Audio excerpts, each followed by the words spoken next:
بھئی جو حضرات معذور ہوں بیٹھنے سے وہ کرسی پر بھی بیٹھ سکتے ہیں. بسم اللہ الرحمن الرحیم. الحمد للہ نحمده ونصلی ونسلم علی رسوله النبی الکریم وعلى آلہ واصحابہ اجمعین وعلى كل من تبعهم بإحسان الى یوم الدین. اما بعد. اللہ تبارک و تعالی کی توفیق سے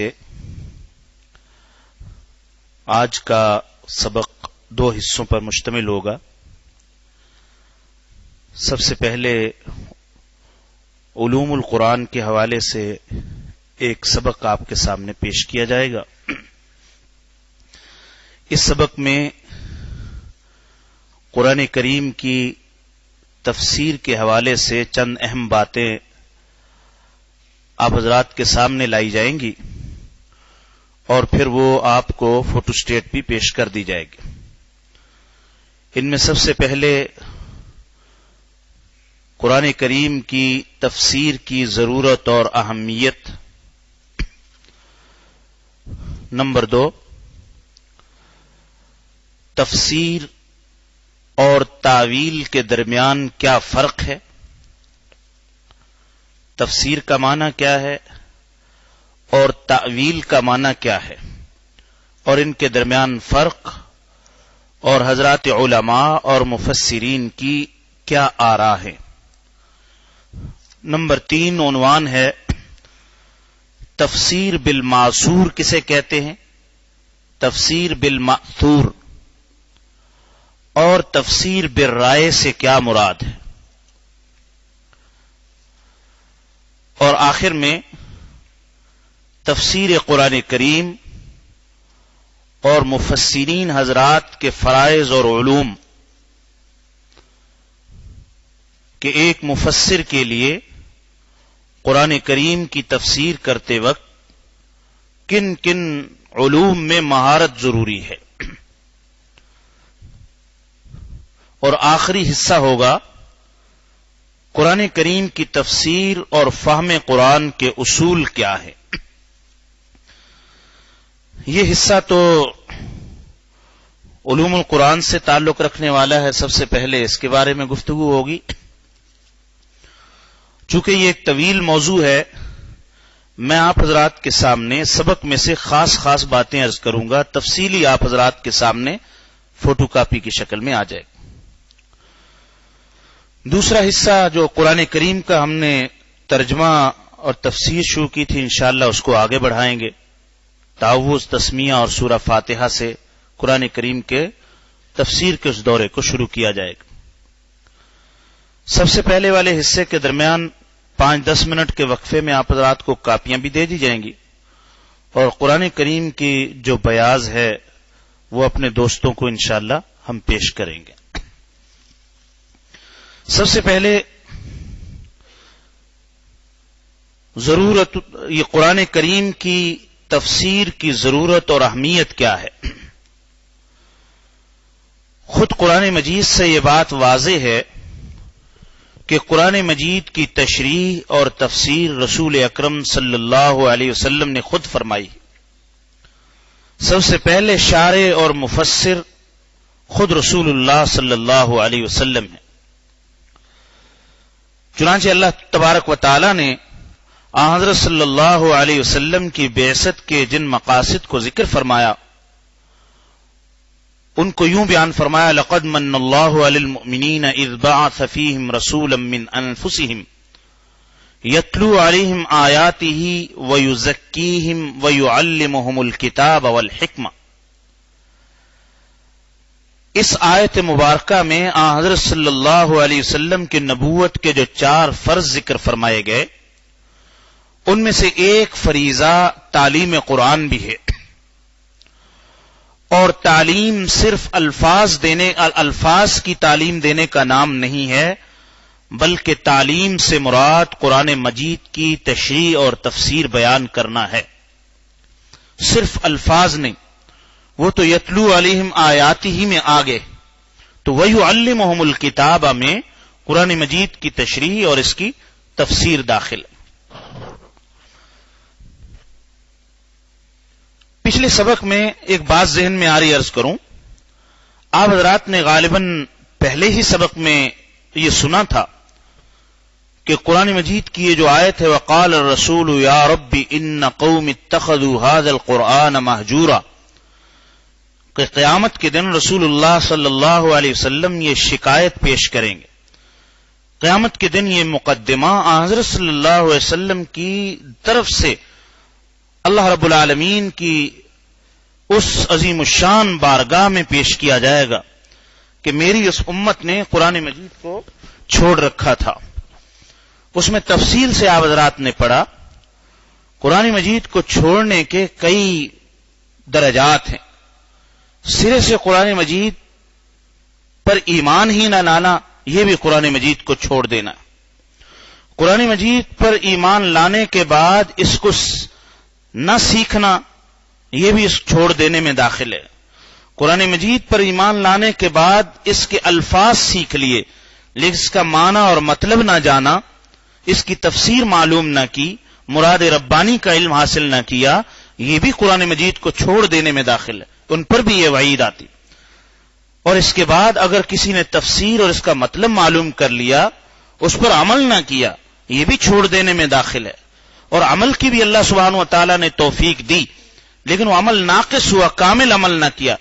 ناقص کا مطلب یہ کہ اپنی ذات کی حد تک تو کیا، لیکن قرآن کی ان آیات کو بھلا دیا جس میں یہ حکم تھا کہ میری آیات، میرے اس ہدایت کے پیغام کو آگے پہنچاؤ، یعنی تبلیغ احکام نہ کی، تبلیغ آیات نہ کی، تو یہ بھی قرآن مجید کے چھوڑ دینے میں داخل۔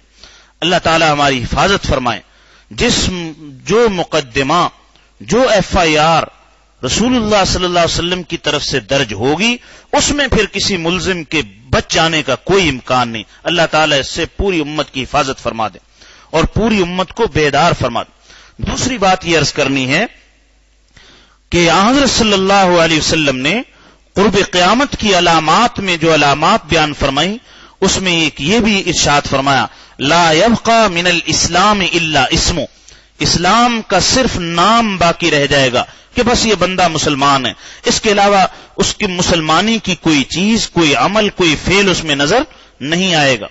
نمبر 2 ولا يبقى من القرآن الا رسم، اور قرآن مجید میں صرف اس کے نقوش باقی رہ جائیں گے، حروف باقی رہ جائیں گے۔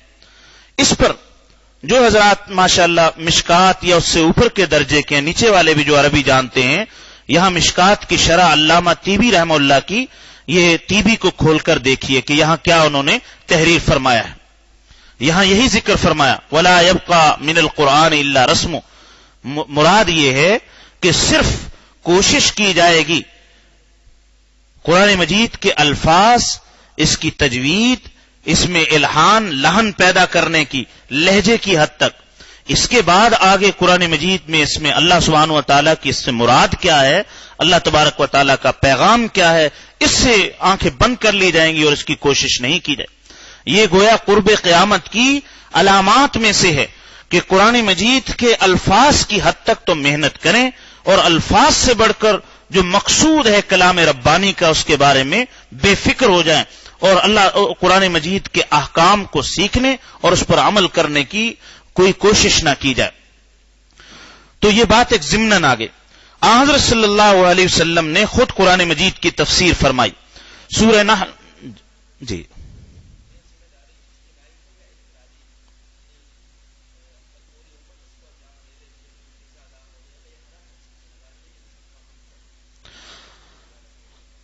ہاں، اس میں مولانا نے سوال فرمایا ہے، تو میں یہاں تو مختصراً عرض کرتا ہوں، کبھی موقع ملا تو تفصیل سے عرض کروں گا۔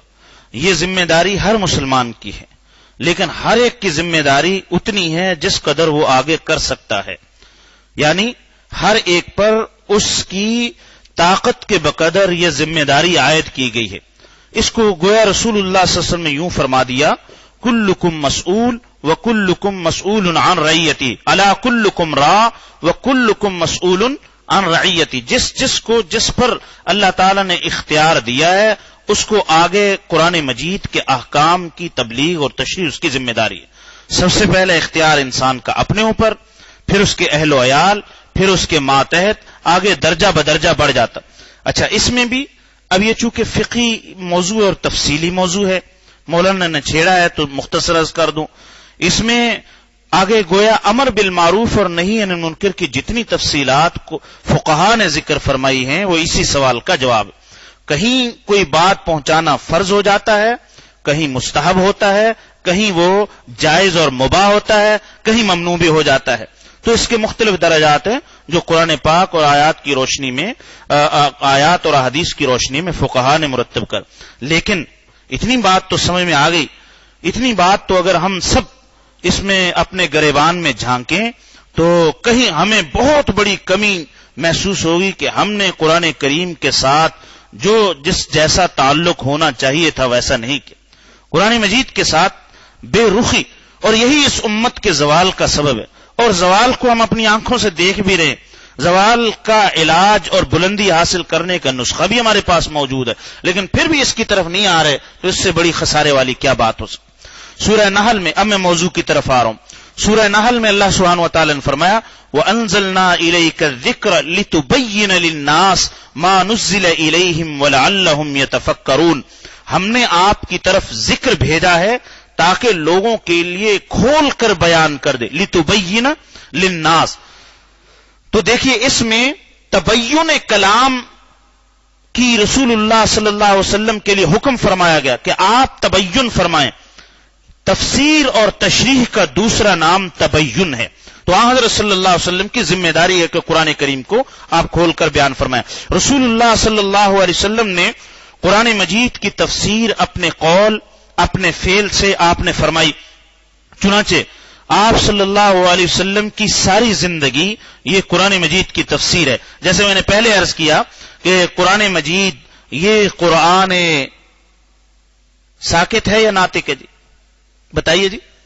قرآن ساکت ہے، قرآن ساکت، اور رسول اللہ صلی اللہ علیہ وسلم کی زبان مبارک یہ کہ جی قرآن ناطق ہے۔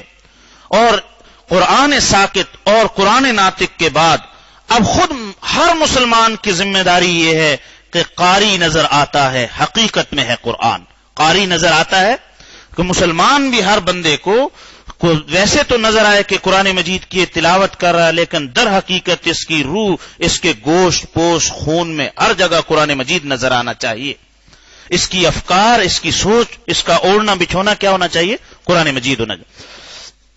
تو حضرت صلی اللہ علیہ وسلم نے اس ذمہ داری کو نبھایا۔ چنانچہ حضرت صلی اللہ علیہ وسلم کے صحابہ کرام نے آپ سے یہ ذوق حاصل کیا، آپ نے تفسیر سکھائی، اور حضرت صلی اللہ علیہ وسلم کی احادیث سے معلوم ہوتا ہے۔ ایک موقع پہ رسول اللہ صلی اللہ علیہ وسلم نے فرمایا سورہ حدید اور اس کی تفسیر سیکھو۔ یہ عنوان معلوم ہے نا جی کیا چل رہا ہے کہ قرآن مجید کے الفاظ کے ساتھ ساتھ اس کی تفسیر ایک الگ علم ہے، اس کا سیکھنا بھی ضروری ہے۔ حضرت صلی اللہ علیہ وسلم خود فرما رہے، حضرت ضحاک حضرت عبداللہ ابن عباس رضی اللہ تعالیٰ سے روایت کرتے ہیں، رسول اللہ صلی اللہ علیہ وسلم نے فرمایا کہ اللہ سبحانہ و تعالیٰ کا جو یہ قرآن فرمان ہے، یؤتی الحکمہ ہے جی، کہیں یؤتی الحکمہ، جس کو حکمت دے دی گئی، اللہ تعالیٰ حکمت دیتے ہیں جس کو چاہتے ہیں، فمن یؤت الحکمت فقد اوتی خیرا کثیرا، جس کو اللہ تعالیٰ نے حکمت عطا فرما دی اس کو خیر کثیر عطا فرما دی۔ تو حضرت عبداللہ ابن عباس رضی اللہ تعالیٰ فرماتے ہیں یہاں خیر کثیر سے مراد اور حکمت سے مراد قرآن مجید کا عطا کرنا ہے۔ کیا مراد ہے جی؟ یعنی جس کو اللہ تعالیٰ نے قرآن مجید کی یہ دولت عطا فرما دی، اس کا علم عطا فرما دیا، اس کو گویا خیر کثیر عطا فرما دی۔ حضرت عبداللہ ابن عباس فرماتے ہیں قرآن کا عطا کرنا، اس سے مراد قرآن مجید کی تفسیر ہے، کیونکہ پڑھنے والے قرآن مجید کے پڑھنے کو تو نیک اور بد سارے کے سارے پڑھتے ہیں، لیکن اس کا علم اللہ تعالیٰ اسی کو عطا فرماتے ہیں جس کے لیے خیر کثیر عطا لکھ دی گئی ہو۔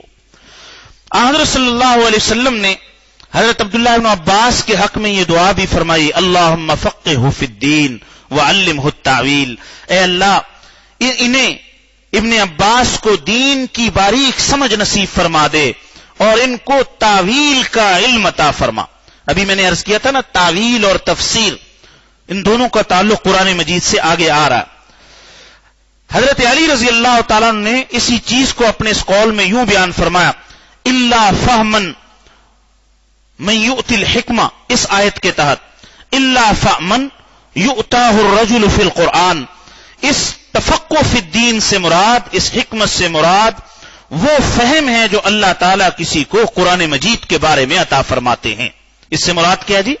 وہ فہم ہے جو قرآن مجید کے بارے میں عطا فرماتے ہیں۔ امام بہقی نے حضرت سیدنا ابو ہریرہ رضی اللہ تعالیٰ عنہ سے یہ مرفوعاً روایت کیا ہے، رسول اللہ صلی اللہ علیہ وسلم فرمایا کہ قرآن مجید کی تعریف و تفسیر کرو اور اس کے غریب اور نامانوس الفاظ کی تلاش میں سرگرم رہو، یعنی قرآن مجید کے جو غریب الفاظ ہیں، جو نامانوس الفاظ ہیں، ان کے الفاظ معنی کی ٹوہ میں اس کا مطلب جاننے میں کہ انسان کو، مسلمان کو ہر وقت فکر ہونی چاہیے۔ رسول اللہ صلی اللہ علیہ وسلم کی حیات میں یہ تفسیر فن تھا، اور حضرت صلی اللہ علیہ وسلم کی رحلت کے بعد صحابہ کرام نے اس کو زندگی کا اہم فریضہ سمجھتے ہوئے اس کو نبھایا اور مختلف جگہ قرآن مجید کے درس قائم فرمائے۔ چنانچہ مدینہ طیبہ میں حضرت زید بن ثابت اور ان کے تلامذہ، مکہ المکرمہ میں حضرت عبداللہ بن عباس رضی اللہ تعالیٰ عنہ اور ان کے تلامذہ، اور کوفہ میں حضرت سیدنا عبداللہ بن مسعود اور حضرت سیدنا علی رضی اللہ تعالیٰ عنہ قرآن مجید کی تفسیر اور تشریح کا فریضہ انجام دیتے تھے، اور اپنے تلامذہ کو قرآن مجید میں غور و فکر اور تشریح و تفسیر کرنے کا ارشاد فرماتے، قرآن کی تفسیر سیکھنے کا۔ تو مختلف شہروں میں ان حضرات صحابہ کرام نے قرآن مجید کے حلقے قائم فرمائے۔ حضرت سعید بن جبیر حضرت عبداللہ بن عباس سے روایت کرتے ہیں، حضرت عبداللہ بن عباس نے ارشاد فرمایا، جو شخص قرآن مجید پڑھتا ہے اور اس کی تفسیر اچھی طرح نہیں کر سکتا، اس کی مثال اس اعرابی کی ہے جو شعر کو بے سوچے سمجھے اور غیر موضوع پڑھتا ہے۔ قرآن مجید کا معنی اور اس کا مطلب دونوں ذمہ داریوں میں داخل ہے۔ حضرت سیدنا ابو بکر صدیق رضی اللہ تعالیٰ فرماتے ہیں، بے شک مجھے یہ چیز پسند ہے کہ میں قرآن کی کسی ایک آیت کی تفسیر کروں بنسبت اس کے کہ میں ایک آیت کو حفظ کر لوں، یعنی تفسیر اس کے معنی و مطلب کا مرتبہ حضرت سیدنا صدیق اکبر رضی اللہ تعالیٰ فرمایا۔ اور حضرت عبداللہ بن عمر رضی اللہ تعالیٰ فرماتے ہیں، میں نے رسول اللہ صلی اللہ علیہ وسلم سے 8 سال میں سورہ بقرہ کی تفسیر سیکھی۔ کتنا عرصہ لگا جی؟ کس کو لگا جی؟ حضرت سیدنا عبداللہ بن عمر سیدنا فاروق اعظم رضی اللہ تعالیٰ کے بیٹے، اتنے بڑے فقیہ صحابی، پھر حضرت سیدنا عبداللہ بن عمر کے بیٹے، وہ بھی بہت بڑے صحابہ۔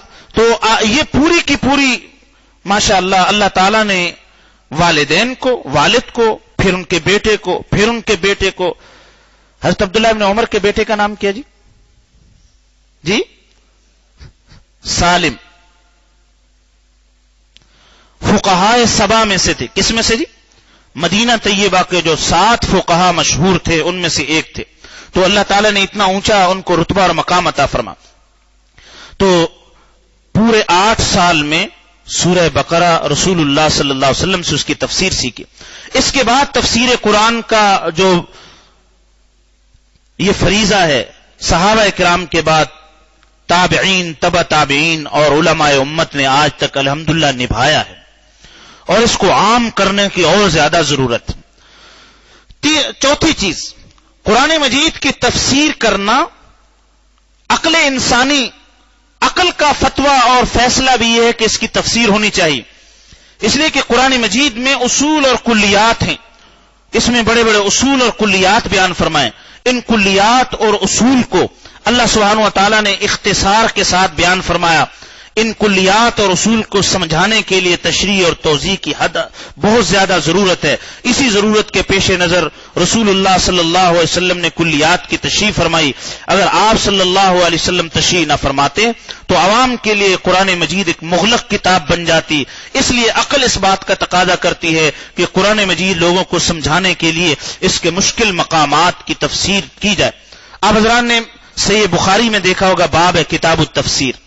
اسی طرح حدیث کی تمام کتابوں میں حضرت صلی اللہ علیہ وسلم نے خود اس کے مشکل مقامات کی کیا فرمائی دی؟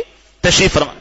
جیسے ایک مشہور واقعہ حضرت عدی بن حاتم کا واقعہ ہے، صحیح بخاری میں ہے، جب قرآن مجید کی یہ آیت اتری کہ ثم اتموا الصیام الی اللیل، اور یہ فرمایا کلو واشربوا حتی یتبین الخیط الابیض من الخیط الاسود، یعنی تم رمضان کی راتوں میں اس وقت تک کھاتے پیتے رہو جب تک کہ کالا دھاگا سفید دھاگے سے جدا نظر نہ آئے.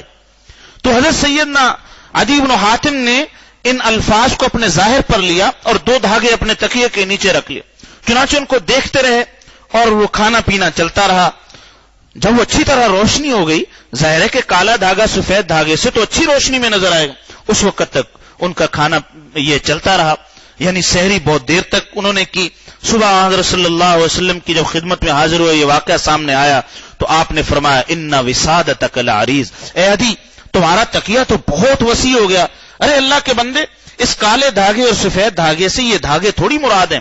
اس سے مراد تو وہ خط ہے جو صبح صادق کا خط ہے، جو دن اور رات کے درمیان کیا کرتا ہے جی؟ امتیاز کرتا ہے. اس سفید دھاگے سے مراد وہ پو ہے جو پھٹتی ہے اور جس سے صبح صادق کا پتہ چلتا ہے، اور کالے دھاگے سے مراد رات کا وہ حصہ جس سے وہ جدا ہوتا ہے، جس سے وہ دیکھیے اتنی بڑی عربی زبان کے ماہر اور مادری زبان لغت عرب کے امام اور سب کچھ مہارت ہونے کے باوجود لفظ سمجھنے میں کیا ہو گئی؟ معنی سمجھنے میں، تفسیر سمجھنے میں غلطی ہوئی. رسول اللہ صلی اللہ علیہ وسلم نے اصلاح فرمائی تو پتہ چلا کہ اس کا معنی. اسی طرح یہ نظائر اور مثالیں یہ پورا قرآن کریم بھرا ہوا ہے. یہ تو میں نے عرض کیا کہ قرآن مجید کی تفسیر کی ضرورت ہے. صرف قرآن مجید کی تلاوت نہیں بلکہ اس کا مطلب جاننا بھی ضروری ہے. اور یہ حضرت صلی اللہ علیہ وسلم کی آپ کا فریضہ، پھر صحابہ نے نبھایا، پھر تابعین تبع تابعین نے آج تک امت نے نبھایا، اور عقل کا تقاضا بھی یہ ہے کہ تفسیر ان الفاظ کی ہونی چاہیے. اب تفسیر کا لفظ، اس کا معنی کیا ہے اور اس کا مطلب کیا ہے؟ لفظ تفسیر اس کا مادہ ہے فسرا. یہ ضربہ یا نصرہ دونوں اوزان پر آتا ہے، اور اس کا معنی ہے واضح کرنا، وضاحت کرنا، مراد بتانا، ظاہر کرنا، کھولنا یا بے حجاب کرنا. کسی لفظ کے معنی اور مفہوم کو عیاں کرنا، اس کو ننگا کر دینا، کھول دینا، یہ کیا ہے جی؟ یہ فسرہ کا لغوی معنی ہے. لفظ تفسیر کے معنی یہ تو مجرد سے ہے، اور تفسیر باب تفعیل سے. لفظ تفسیر قواعد کی روح سے مصدر ہے جس کے درج ذیل معانی ہیں. نمبر 1 پردہ ہٹانا، یعنی کسی چیز کو ظاہر کر دینا، کسی بیان کو واضح کرنا.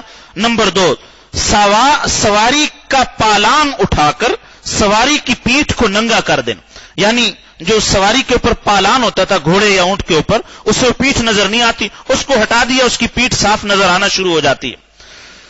تو چونکہ قرآن مجید کی تفسیر میں بھی جو معنی اور مراد چھپی ہوتی ہے تفسیر کے ذریعے سے جو ظاہر ہو جاتی ہے، اس وجہ سے اس عمل کو کیا کہا جاتا ہے جی؟ تفسیر کہا جاتا ہے. اور یہ لفظ تفسیر خود قرآن مجید نے بھی استعمال فرمایا. وَلَا يَأْتُونَكَ بِمَثَلٍ إِلَّا جِئْنَاكَ بِالْحَقِّ وَأَحْسَنَ تفسیرا.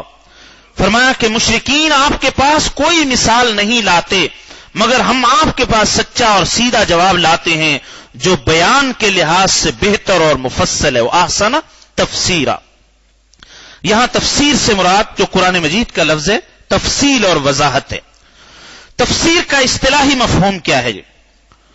عرف عام میں تو کسی بیان اور عبارت کو وضاحت سے بیان کرنا تفسیر کہلاتا ہے، اور شرعی اصطلاح میں قرآن مجید کی آیات کے مفہوم کو وضاحت کے ساتھ بیان کرنے کا نام تفسیر ہے.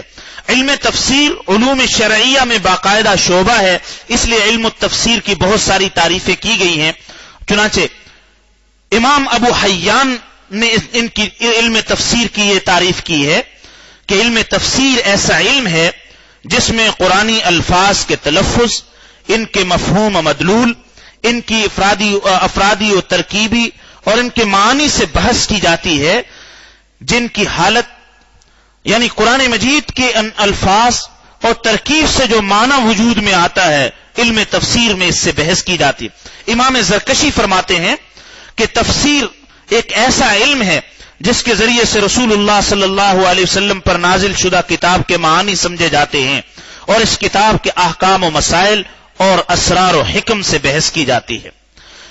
الاتقان جو امام سیوطی رحمۃ اللہ علیہ کی کتاب ہے، الاتقان فی علوم القرآن، اس میں امام سیوطی رحمۃ اللہ علیہ فرماتے ہیں تفسیر ایک ایسا علم ہے جس میں قرآنی آیات کے نزول، ان کے متعلقہ واقعات، اسباب نزول، نیز مکی و مدنی صورتیں، محکم و متشابہ، ناسخ و منسوخ، عام و مطلق، مقید و مجمل، حلال و حرام، وعد و وعید، امر و نہی، عبرت و امثال سے بحث کی جاتی.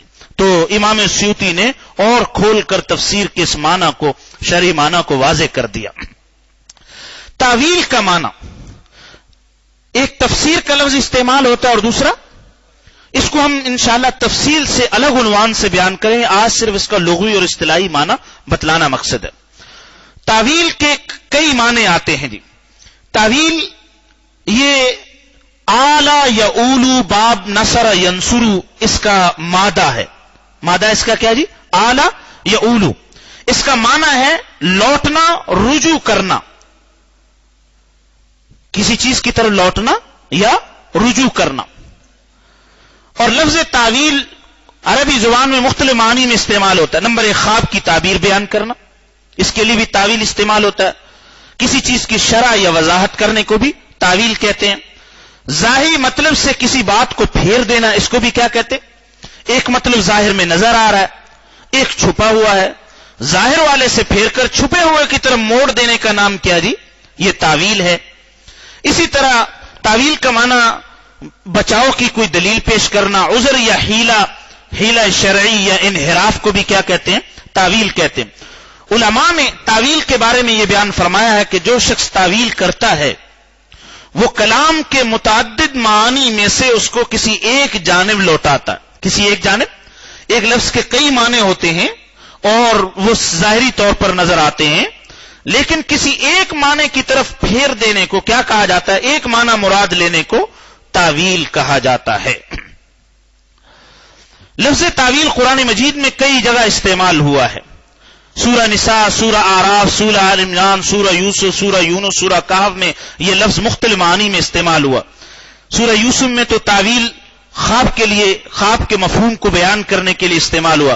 وَكَذَلِكَ يَجْتَبِيكَ رَبُّكَ وَيُعَلِّمُكَ مِن تَأْوِيلِ الْأَحَادِيثِ. سورہ آل عمران میں وَابْتِغَاءَ تَأْوِيلِ، یہاں وَابْتِغَاءَ تَأْوِيلِ میں تعویل کا معنی تفسیر اور تعیین کرنا ہے. سورہ نساء میں ہے احسن تأویلا، یہاں مراد نتیجہ اور انجام ہے. سیاق و سباق میں وہاں دیکھا جا سکتا، مختلف معنی میں استعمال ہو. تعویل کا اصطلاحی مفہوم یہ ہے کہ کلام کے معنی کو واضح کرنا، خواہ وہ کلام کے مخالف ہوں یا موافق ہوں، اس کے معنی کو واضح کرنا، یہ اس کا اصطلاحی مفہوم. تعویل اور علماء کرام کی آراء. تعویل سے متعلق علماء کرام کی رائے یہ ہے کہ کسی کلام سے جو مفہوم اور مقصود ہے وہی تعویل کہلاتا ہے. اگر کسی طلب یا خبر پر مشتمل ہو، جو فعل مطلوب ہے یا جو خبر دی جا رہی ہے وہی اس کی تعویل کہلاتی ہے. نمبر 3 ظاہر اور متبادر معنی کو ترک کر کے جو مرجوح معنی ہے، ظاہری معنی کو ترک کر کے جو مرجوح معنی اس کے مراد لینے کو تعویل کہتے ہیں. اگر کسی دلیل کی بنیاد پر ایک لفظ کے راجح معنی کو ترک کر کے مرجوح معنی مراد لے لیے جائیں تو اس کو کیا کہا جاتا ہے جی؟ اس کو تعویل کہتے ہیں. تفسیر اور تعویل میں فرق کیا ہے یہ جاننا بہت ضروری. یہ تو اس کو لغوی معنی تھا. تفسیر اور تعویل ان دونوں الفاظ کے مفہوم میں فرق ہے، لیکن اس فرق کے بارے میں علماء کرام کے درمیان اختلاف ہے کہ تفسیر اور تعویل یہ مترادف ہیں یا ان کے معنی میں فرق ہے. امام راغب اصفہانی رحمت اللہ علیہ، جن کی کتاب مفردات القرآن بڑی معروف اور ہمارا الفاظ قرآن اور غریب الفاظ کے جاننے میں مستند ماخذ کا درجہ رکھتی، امام راغب اصفہانی فرماتے ہیں تفسیر کے لفظ میں تعویل کی نسبت زیادہ عموم پایا جاتا ہے. تفسیر کا لفظ عموماً الفاظ کے لیے استعمال کیا جاتا ہے اور تعویل کا جو لفظ ہے یہ معانی کے لیے استعمال کیا جاتا ہے. مثلا خواب کی تعبیر کو تعویل الرؤیا کہتے ہیں. اسی طرح تعویل کا لفظ کتب مقدسہ کے لیے بولا جاتا ہے اور تفسیر کا لفظ زیادہ تر الفاظ مفردہ کے ضمن میں بولے جاتے. امام سیوطی رحمت اللہ علیہ نے الاتقان میں الاتقان فی علوم القرآن، جو امام سیوطی رحمۃ اللہ علیہ کی علوم القرآن پر کتاب ہے، اس میں انہوں نے یہ فرق بیان فرمایا کہ تفسیر کے معنی قطعیت اور یقین کے ساتھ یہ کہنا کہ اس لفظ کے یہی معنی ہیں اور اللہ تعالی نے یہی مفہوم اس سے مراد لیا ہے، یہ کیا ہے جی؟ تفسیر۔ اور اس کے برعکس اگر ایک لفظ میں مختلف معنی پائے جاتے ہوں اور ان میں سے ایک کو اگر ترجیح دے دی جائے تو اس کو کیا کہتے ہیں جی؟ تاویل کہتے ہیں۔ امام سیوطی رحمۃ اللہ علیہ کی تعریف زیادہ آسان ہے سمجھنا۔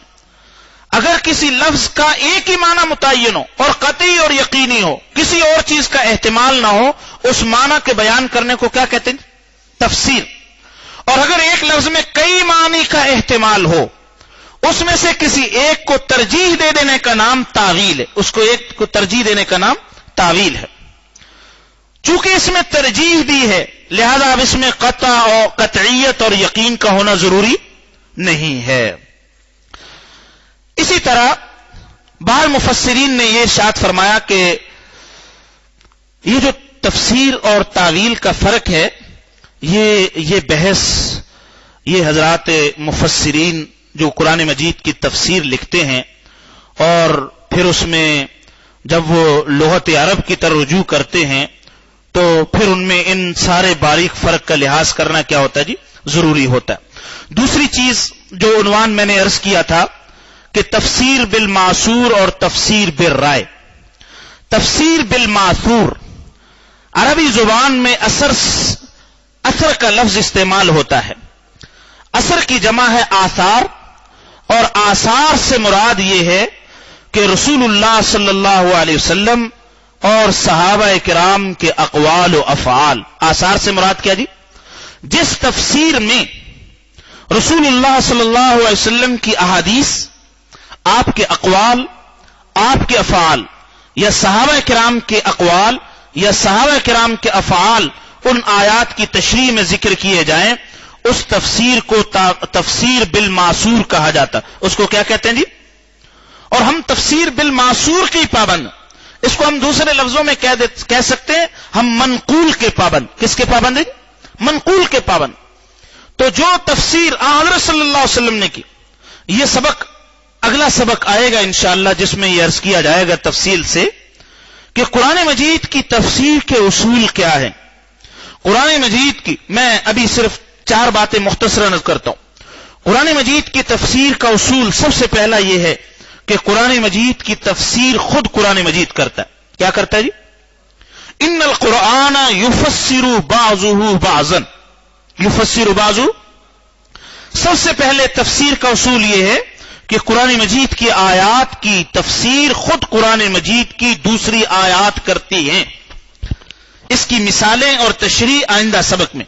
نمبر 2، قرآن مجید کی تفسیر رسول اللہ صلی اللہ علیہ وسلم کی سنت سے، حضرت صلی اللہ علیہ وسلم کے قول سے، آپ کے فعل سے، آپ کے عمل سے، اس کو کہتے ہیں تفسیر القرآن بالسنہ، تفسیر القرآن بالسنہ۔ نمبر 3، قرآن مجید کی تفسیر باقوال الصحابہ۔ کس سے جی؟ صحابہ کرام کے فتاوی، صحابہ کرام کے اقوال، ان کی تفسیرات، تشریحات سے قرآن مجید کی تفسیر کرنا، یہ 3 اصول۔ نمبر 4، صحابہ کرام جب تفسیر کرتے تھے تو عرب کے جو جاہلی زمانے کے جو اشعار ہیں اس میں بھی الفاظ کو سمجھنے کے لیے ان اشعار سے مدد لیتے تھے۔ اس کو یوں کہیں گے تفسیر القرآن بکلام العرب، تفسیر القرآن۔ اسی لیے عبداللہ بن عباس نے فرمایا الشعر دیوان العرب۔ الشعر، یہ جو ہمارے ہاں درس نظامی میں اشعار پڑھائے جاتے ہیں، سب المعلقات یا دیوان حماسہ، اس کا مطلب خالی یہ شعر پڑھنا نہیں ہے کہ آپ لفظ اور معنی جان۔ اس کی اصل روح پتہ کہ اصل یہ ہے کہ کلام عرب کے محاورات کو سمجھیں اور پھر قرآن مجید کے الفاظ، اس کے معنی کو سمجھنے کے لیے کلام عرب کے ان محاورات سے استفادہ کریں۔ یہ ہے مقصود اس سے مقصود صرف خالی یہ نہیں کہ جس طرح اردو میں شعر و شاعری ہوتی ہے عربی کے شعر و شاعری پڑھ لی، نہیں، اس سے مقصود کیا بلا؟ اب اس کی تفصیل کہ صحابہ کرام زمانہ جاہلیت کے اشعار سے، ادب سے کس طرح استفادہ کرتے تھے، یہ تفصیل کیا جی؟ یہ آگے آئے گی انشاءاللہ تعالی. اگلے سبق میں آپ حضرات کو تفصیل سے اس کے بارے میں عرض کیا جائے گا. تو تفسیر بالمعصور اس کا معنی کیا ہو گیا جی کلام عرب، اقوال صحابہ اور کلام عرب. اور چوتھا یہ کہ تدبر، اور صحابہ نے جو تفکر اور تدبر کے ذریعے سے خود قرآن کریم کا مطلب سمجھا، جس میں انہوں نے کلام عرب سے مدد نہیں لی، اقوال صحابہ بھی موجود نہیں تھے اور رسول اللہ صلی اللہ علیہ وسلم کی احادیث بھی موجود نہیں تھی، لیکن انہوں نے اپنے نور فہم سے قرآن مجید کی کسی آیت کا جو مطلب سمجھا، جو اشارہ سمجھا، اس کو ہم یوں کہیں گے تفسیر القرآن بتدبر صحابہ. یعنی صحابہ کرام نے خود اپنے نور فہم سے جو کسی آیت کا مطلب سمجھا. یہ عنوانات، اس کی تفصیل آگے انشاءاللہ آئے گی. تفسیر بالمعصور، اس میں بہت سارے حضرات نے اپنی ان کتابوں میں تفسیر بالمعصور کا اہتمام کیا ہے. اس میں سب سے پہلے مفسر مالک بن انس اصبہی قرار دیا جاتے ہیں، انہوں نے سب سے پہلے تفسیر بالمعصور کی. اس کے علاوہ امام طبری رحمۃ اللہ علیہ نے بھی، جس کو تفسیر ابن جریر بھی کہا جاتا ہے، اس میں انہوں نے تفسیر بالمعصور کا اہتمام فرمایا. امام ابن کثیر رحمۃ اللہ علیہ نے تفسیر بالمعصور کا اہتمام فرمایا.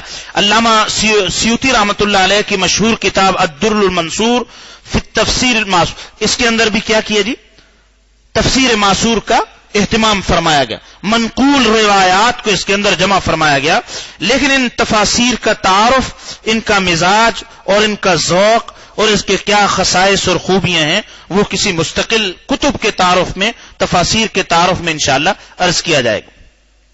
تفسیر بالرائے،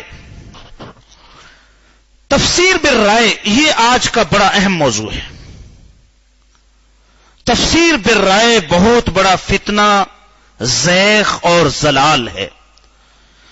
زیغ اور زلال کا معنی صراط مستقیم سے ہٹ جانا، گمراہی کے راستے پر چلنا ہے. تفسیر بالرائے، تفسیر بالرائے کو ہم دوسرے لفظوں میں تحریف بھی کہہ سکتے. کیا کہہ سکتے ہیں؟ تحریف بھی کہہ سکتے. اور یہ یہود کے علماء کا وتیرہ اور ان کی بدخصلت تھی. وہ تحریف کرتے تھے. قرآن مجید نے ان کے بارے میں ذکر فرمایا. اور یہاں آج کل قرآن مجید کی تفسیر بالرائے کرنا، یہ بھی ایک طرح سے تحریف ہے. اب اس میں عرض کروں، مفسرین نے قرآن مجید کے جو اصول لکھے ہیں تفسیر کے، ابھی آپ نے دیکھا جی قرآن مجید کی تفسیر سب سے پہلے کون کرتا ہے جی؟ ان القرآن یفسر بعضہ بعضا. نمبر 2، قرآن مجید کی تفسیر سنت نبویہ سے. نمبر 3، قرآن مجید کی تفسیر باقوال الصحابہ رضوان اللہ تعالی علیہم اجمعین. نمبر 4، قرآن مجید کی تفسیر اقوال الصحابہ بکلام العرب. اس کو 2 عنوان بھی دے سکتے ہیں، ایک بھی دے سکتے ہیں. نمبر 4، جو خود قرآن مجید کی تفسیر صحابہ کرام نے اپنے تدبر اور فہم سے سمجھی، کیونکہ انہوں نے قرآن مجید رسول اللہ صلی اللہ علیہ وسلم کی صحبت میں سیکھا. جس ماحول میں قرآن اترا اس ماحول کو پوری طرح سے جانتے تھے اور کلام کے لب و لہجے کو جاننے والے تھے. اس لیے جو تفسیر اصول اور شرائط کے مطابق ہوگی وہ تفسیر صحیح کہلائے گی، وہ تفسیر معصور کہلائے گی. لیکن جو تفسیر اصول تفسیر سے ہٹ کر، نظر انداز کر کے یا بغیر علم کے تفسیر کی جائے، اس تفسیر کو تفسیر بالرائے کہتے ہیں. اس کو کیا کہتے ہیں؟ تفسیر بالرائے. آپ حضرات ماشاءاللہ زیادہ اہل علم ہیں، طلبہ ہیں. میں اگر آپ سے پوچھوں یہ تفسیر بالرائے کا کہیں قرآن و سنت میں کوئی لفظ استعمال ہوا کہیں تفسیر بالرائے کے بارے میں؟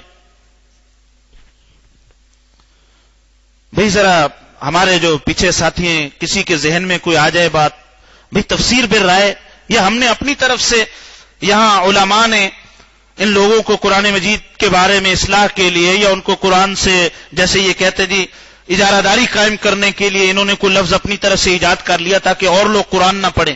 تفسیر بالرائے کا کہیں لفظ استعمال ہوا بھائی؟ جی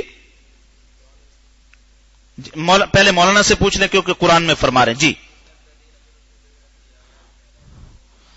ماشاءاللہ. ان الذین یلحدون فی آیاتنا لا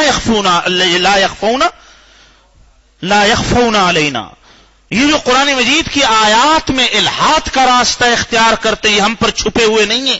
اللہ تعالیٰ ارشاد فرما یہ ہم پر چھپے ہوئے ہیں. قرآن مجید میں الحاد کا راستہ، اس میں تفسیر بالرائے بھی داخل ہے.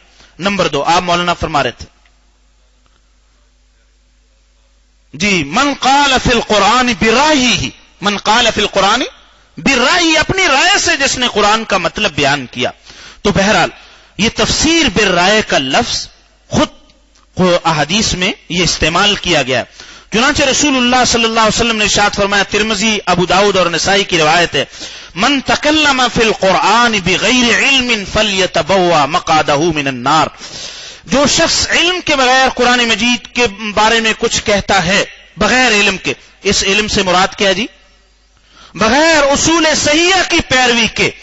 اگر اس نے اپنے ذہن سے اپنے رائے سے قرآن مجید کا کوئی مطلب بیان کیا ہے تو اسے چاہیے کہ وہ اپنا ٹھکانہ دوزخ میں بنا لے. اور ایک اور حدیث جو ترمذی اور ابو داؤد میں ہے وہ اور زیادہ اس مفہوم کو واضح کرتی ہے. رسول اللہ صلی اللہ علیہ وسلم نے ارشاد فرمایا، من قال فی القرآن برائیہ فاصاب فقد اخطأ فاصاب. یہ اصول نہ صرف یہ کہ حدیث میں اس انداز سے بیان کیا گیا بلکہ دنیا کے عقلاء کے ہاں یہ مسلم عقلی اصول ہے اور عین ان کی لاجک کے مطابق ہے. یہ جس حضرت صلی اللہ علیہ وسلم نے فرمایا، جس آدمی نے قرآن مجید کے بارے میں اپنی رائے سے کوئی بات کہی، فاصاب، کہی اس نے اپنے رائے سے لیکن اس نے ٹھیک کہہ دی بات، فقد اخطا، اس کے باوجود اس نے گناہ کیا. اس کے باوجود اس نے کیا کیا؟ یعنی یہ نہیں دیکھا جائے گا کہ اس نے قرآن کریم کا مطلب صحیح بتایا ہے یا نہیں بتایا، دیکھا یہ جائے گا اس نے راستہ صحیح اختیار کیا ہے یا نہیں کیا. چونکہ اس نے راستہ اپنی رائے کا اختیار کیا اور اصول صحیحہ کی پیروی نہیں کی، اس لیے رسول اللہ صلی اللہ علیہ وسلم نے فرمایا فقد اخطا. اس نے کیا کی جی؟ یہ غلطی کی، اس نے گناہ کا کام کیا. میں نے ابھی عرض کیا تھا کہ یہ مسلمہ عقلی اصول ہے. دنیا میں آپ دیکھ لیجئے جی، دنیا کی کسی فیلڈ میں بھی جس وہ فن کی لائن ہو اس کے ماہرین کی بات کو حرف آخر سمجھا جاتا ہے. ایسے ہے نا جی. اگر کوئی میڈیکل لائن ہو تو جو ڈاکٹر حضرات کہیں گے وہ رائے ان کی بات معتبر ہوگی. اگر قانون کی لائن ہو تو قانون کے ماہرین کی رائے معتبر ہوتی ہے. اگر کوئی عطائی ڈاکٹر اپنا کلینک بنا کے کسی جگہ بیٹھ جائے اور مریضوں کا علاج شروع کر دے، جیسے گاؤں گوٹھوں میں ہوتا ہے، اور اس سے مریض ٹھیک بھی ہونا شروع ہو جائے، مثلا کسی کو ٹیکہ لگا رہے ہیں، کسی کو بوتل لگا رہے ہیں، انجیکشن لگا رہے ہیں، دوائیاں دے رہے ہیں اور وہ ٹھیک ہو رہے ہیں، تو بتائیے دنیا کا قانون ان کو علاج معالجے کی اجازت دیتا ہے جی؟ بتائیے جی. دنیا کا کوئی قانون بھی ان کو علاج معالجے کی اجازت نہیں دے، بلکہ قانونی طور پر اس کو جرم قرار دیتا ہے. اور وہ اپنے اگر آگے اس کے مقابلے میں یہ دلیل پیش کرے، صاحب میں نے اتنے لوگوں کا علاج کیا، ان کا بخار اتر گیا، میں نے جو کورونا کا بھی علاج کیا وہ بھی ٹھیک ہو گئے، ٹھیک ہے جی، اور میں نے کتنے لوگوں کا علاج کیا، کتنوں کی سرجری کی، کتنوں کو ڈرپ لگائی، طاقتور ہو گئے، تو دنیا کا کوئی قانون بھی اس کو اجازت نہیں دے گا. حالانکہ اس نے علاج کیا ہے، فاصاب، علاج میں وہ ٹھیک نکلا ہے، لیکن اس کے باوجود اجازت نہیں، قانونی طور پر اس کو کیا سمجھا جاتا ہے؟ جرم سمجھا جاتا. اس کو یہ اجازت نہیں، اس کا یہ منصب نہیں کہ وہ اپنی مرضی سے علاج کرے. اس کے برعکس اگر کوئی مستند ڈاکٹر ہے، کوالیفائڈ یعنی مستند ادارے سے فارغ التحصیل ہے، اور اس نے ڈاکٹروں کی صحبت میں رہ کر عملی مشق کی جس کو ہاؤس جاب کہتے ہیں، اس کے بعد وہ اگر علاج کرتا ہے تو اگر اس کے علاج میں غلطی بھی ہو جائے، مریض کو نقصان بھی پہنچے، تب بھی دنیا کا کوئی قانون اس کو اپنی گرفت میں نہیں لیتا. اس کو اجازت دی جاتی ہے کہ اس کی یہ لائن ہے، اس کی غلطی بھی معاف، اور پہلے والے شخص کی غلطی تو کیا، اس کا صحیح علاج معالجہ کرنا بھی قابل گرفت، اس کی خوبی قابل گرفت، اور اس کی غلطی قابل انعام. اس کی غلطی کیا جی؟ اگر کسی ڈاکٹر سے اس نے اپنے طور پر اس نے علاج میں کوتاہی نہیں کی، لیکن سمجھنے میں غلطی ہو گئی، کوئی مریض اگر اس کو نقصان ہو جاتا ہے یا فوت ہو جاتا ہے تو کوئی قانون اس کو گرفت میں نہیں لیتا، اور نہ ہی اس کی تنخواہ روکی جاتی، نہ اس کی سیلری روکی جاتی، نہ اس کی مراعات ختم کی جاتی. یہی حال ہے. اگر کوئی شخص اپنی رائے سے قرآن مجید میں اپنی عقلی گھوڑے دوڑائے، مطلب بیان کرے، وہ ٹھیک بھی کرے گا، اللہ اور اس کے رسول کے ہاں مجرم ہے. اس نے اصول صحیحہ، اس نے استناد کو چھوڑ دیا، اس نے رسول اللہ صلی اللہ علیہ وسلم اور صحابہ کرام کے راستے کو چھوڑا ہے. اور اس کے برعکس وہ مجتہد جس میں اجتہاد کی شرائط پائی جاتی، اگر وہ اجتہاد کی شرائط اس میں اور اجتہاد کرتا ہے، اجتہاد میں اگر وہ ثواب کو پہنچ جائے فلہ اجران، اور اگر وہ خطا کر لے فلہ اجر واحد، اس کے باوجود اس کو ثواب ملتا ہے. اس کے باوجود اس کو کیا ملتا ہے؟ ثواب ملتا ہے. مجتہد کی خطا بھی ثواب سے خالی نہیں، اور غیر مجتہد کا ثواب بھی خطا سے خالی نہیں. غیر مجتہد کا ثواب بھی، سمجھ میں آئی بات؟ یہ دونوں باتیں قرآن و سنت سے صاحب. تفسیر بالرائے کے بارے میں حضرت سیدنا ابو بکر صدیق رضی اللہ عنہ فرمایا ای ارض تقلنی و ای سماء تظلنی اذا قلت فی القرآن ما لا اعلم. اگر میں قرآن مجید میں بغیر علم کے کوئی بات کہوں، پھر کون سی زمین ایسی جو میرا بوجھ اٹھائے گی، اور کون سا آسمان ہے جو میرے اوپر سایہ کرے. یعنی مجھے زمین و آسمان پھر پناہ نہ دے اگر میں قرآن مجید کے بارے میں اپنی رائے سے کوئی لفظ بولوں. دور حاضر میں ہمارے زمانے میں عربی زبان کی معمولی عربی زبان بلکہ اردو ترجمے پڑھ کر قرآن مجید کے مطالب بیان کرنے کو اب اہل سمجھتے ہیں، اور اصول تفسیر قرآن کے خلاف اپنی طرف سے جدت ترازی کو فخر محسوس کرتے ہیں، اور اس کا نام انہوں نے اسلام کی خدمت رکھا. کیا رکھا جی؟ اسلام کی خدمت. یہ تفسیر بالرائے کا راستہ. صحابہ کرام اور تابعین کرام میں تفسیر کے بارے میں بڑی احتیاط تھی. حضرت عبداللہ ابن عمر رضی اللہ تعالیٰ فرماتے ہیں میں نے مدینہ طیبہ کے فقہا کو دیکھا کہ یہ حضرات قرآن کی تفسیر کرنے کو بڑا اہم اور ضروری کام سمجھتے تھے. حضرت سالم بن عبداللہ، حضرت قاسم بن محمد، حضرت سعید بن مسیب، حضرت نافع، انہیں حضرات میں سے تھے جو بڑی قرآن مجید کی تفسیر کو اور اس کے مطلب بیان کرنے کو بہت بڑی ذمہ داری سمجھتے تھے. یحییٰ بن سعید کہتے ہیں میں نے ایک شخص کو دیکھا کہ وہ حضرت سعید بن مسیب سے قرآن مجید کی کسی، حضرت سعید بن مسیب کے بارے میں آپ نے تدریب الراوی یا نخبۃ الفکر میں پڑھا ہوگا، افضل التابعین بعد الصحابہ سعید بن المسیب. تابعین میں جن کا سب سے اونچا مقام تھا وہ حضرت سعید بن المسیب رحمہ اللہ تھے. ان سے کسی نے قرآن مجید کی آیت کے بارے میں دریافت کیا تو آپ نے جواب دیا کہ میں قرآن مجید کے متعلق اپنی رائے سے کچھ بھی بیان نہیں کر سکتا، معذرت کر. امام اسمعی جو لغت کے کتنے بڑے امام اور عربی ادب کے بڑے امام تھے، قرآن مجید کی تفسیر کرنے میں خاموش رہتے تھے. کوئی اگر ان سے دریافت کرتا اور اس کا مطلب معلوم نہ ہوتا تو یوں کہہ دیتے تھے کہ عرب اس کا معنی یوں کرتے. یہ نہیں کہتے تھے کہ میرے نزدیک اس کی مراد یہ، بلکہ کیا کہتے؟ عرب اس کا معنی یوں کرتے. امام اسمعی جو بہت بڑے عبادت گزار تھے، وہ اپنی مرضی سے اتنے بڑے امام ہونے کے باوجود کسی لفظ کی، کسی آیت کی اپنی مرضی سے تفسیر نہیں کرتے. صحابہ کرام کے ماحول میں بھی خاص صحابہ کرام مفسر تھے. ہر صحابی قرآن کی تفسیر بیان نہیں کرتا تھا. صحابہ کرام میں جو خاص صحابہ جن کی طرف لوگ قرآن مجید کی تفسیر سمجھنے کے لیے رجوع کرتے تھے، ان میں حضرات خلفائے راشدین، 3 عبداللہ عبادلہ الثلاثہ، یعنی حضرت عبداللہ بن مسعود، حضرت عبداللہ بن عباس، حضرت عبداللہ بن عمر رضی اللہ عنہ، حضرت زید بن ثابت رضی اللہ تعالیٰ. یہ لوگ دن رات قرآن مجید کے درس و تدریس میں مصروف رہتے. یہ حضرات تھے مفسرین. اور تابعین میں بھی مخصوص تابعین تھے جو قرآن مجید کی تفسیر کرتے تھے. تفسیر بالرائے کی وجوہات کیا ہیں؟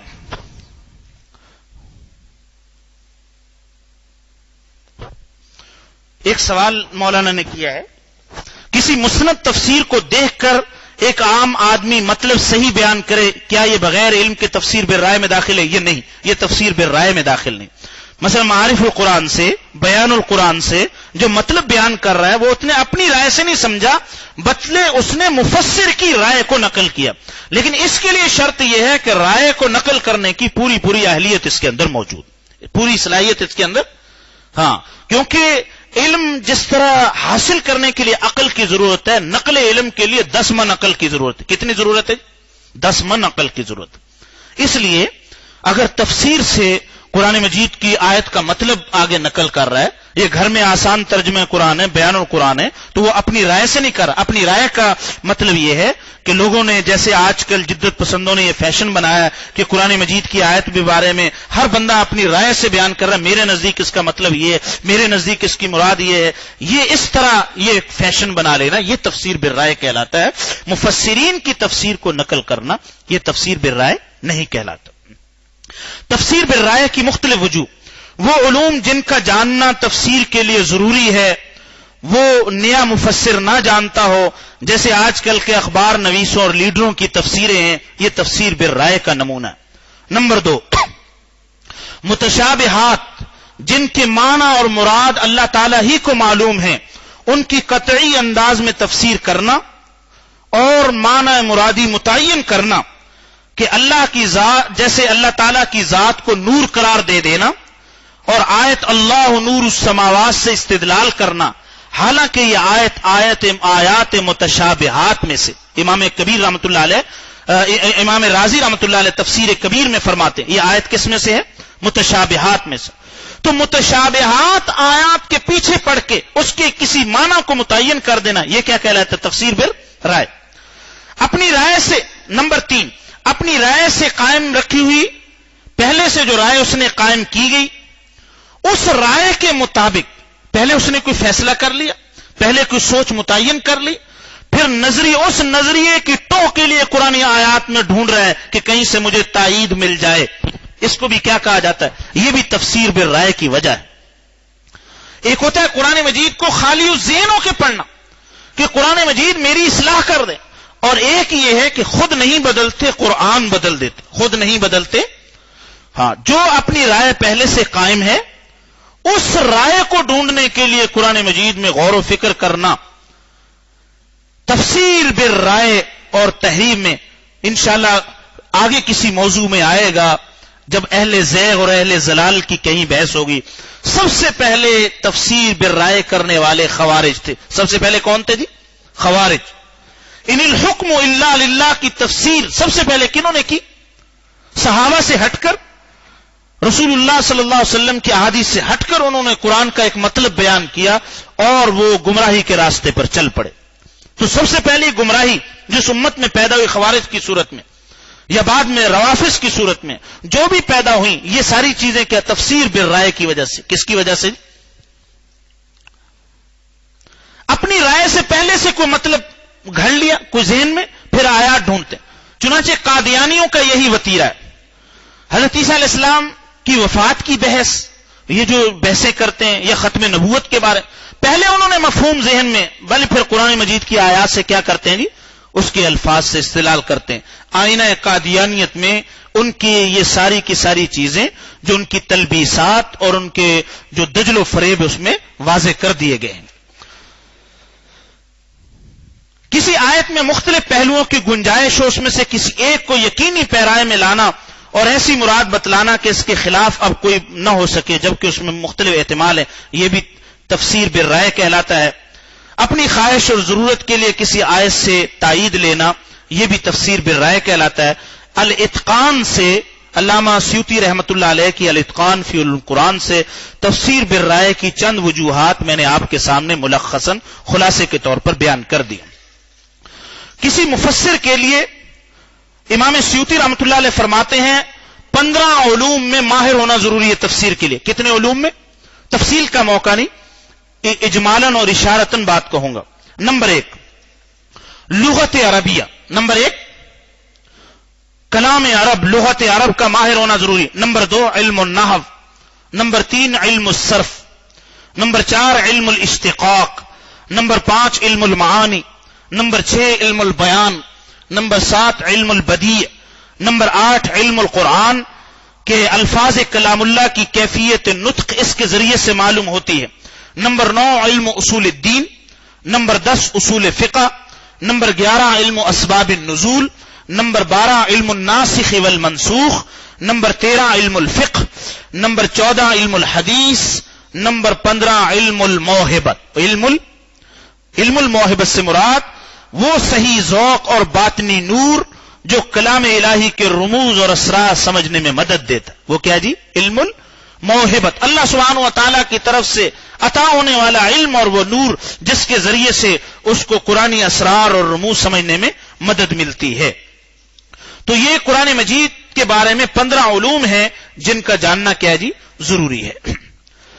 تفسیر قرآن اور فہم قرآن کے اصول، یہ عنوان، اور قرآن مجید کی آیات کی جو تفسیر کے لیے جو میں نے ابھی 4-5 عنوانات ذکر کیے گئے: تفسیر القرآن بالقرآن، تفسیر القرآن بالسنہ، تفسیر القرآن باقوال الصحابہ، تفسیر القرآن بکلام العرب بدیوان العرب، تفسیر القرآن بفہم الصحابہ بتدبر الصحابہ، یہ اصول انشاءاللہ آئندہ نشست میں آپ حضرات کے سامنے آئیں گے. 2 باتیں آج کی کاپی میں سے، ایک عنوان اور آئندہ کا سبق، یہ انشاءاللہ ایک ہی نشست میں عرض کیا جائے گا. تفسیر قرآن اور فہم قرآن کے اصول کیا ہیں؟ یہ 18 اصول ہیں جس کے ذریعے سے قرآن مجید کو سمجھنے میں بہت مدد ملتی ہے. یہ انشاءاللہ یہ عنوان اور اگلا سبق یہ اگلی نشست میں آپ حضرات کے سامنے بیان کیا جائے گا.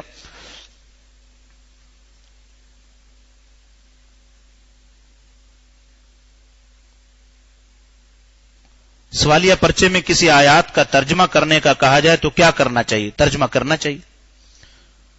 اب سوال یہ ہے کہ ترجمہ کیسے کرنا چاہیے؟ جواب یہ ہے کہ ترجمہ صحیح کرنا چاہیے. ترجمہ کیا کرنا چاہیے؟ صحیح کرنا چاہیے. صحیح کیسے کریں گے؟ صحیح سیکھیں گے.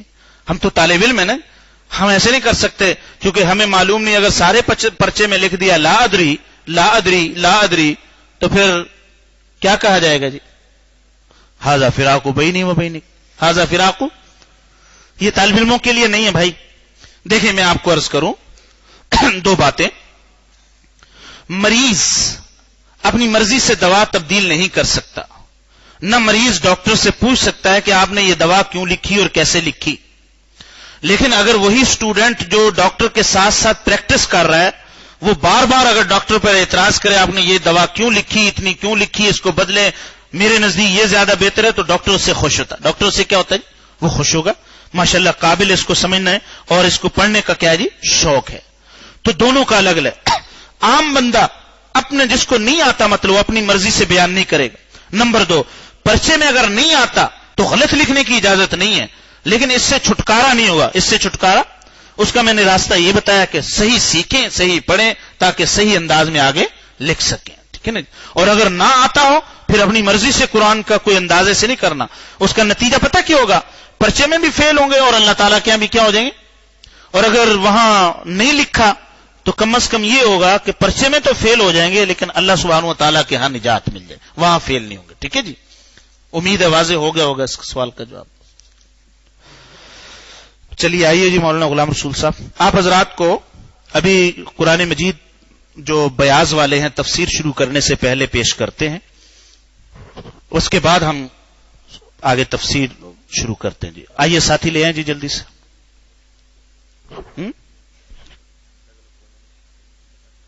وہاں اٹھ کے جائیں گے.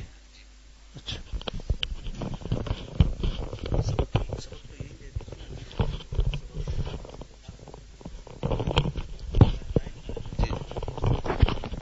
جو ساتھی جن کے رجسٹریشن نمبر 1 سے لے کر 50 تک ہیں وہ ساتھی اس کونے میں چلے جائیں اور وہاں سے اپنے بیاض والا قرآن پاک وصول کر سکتے ہیں.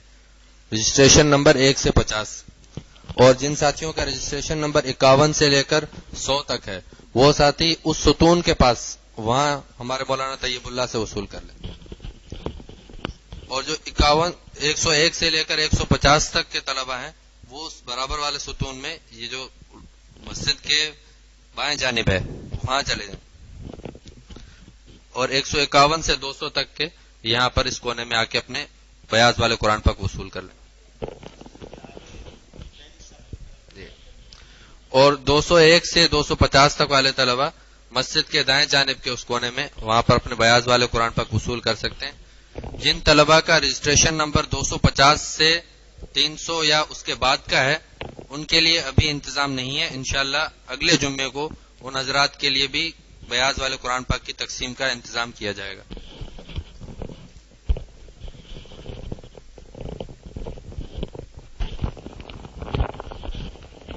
سب سمجھ گئے جی کون سا کون ہے؟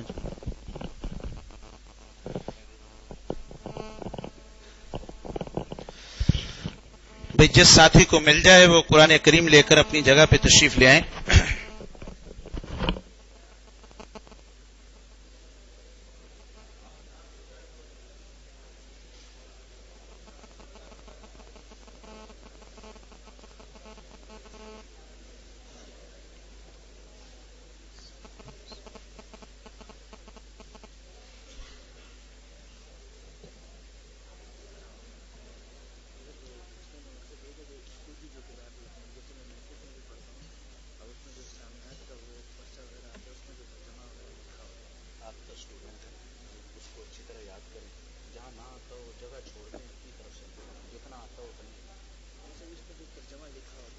وہ تو ٹھیک ہے وہ کر سکتے ہیں.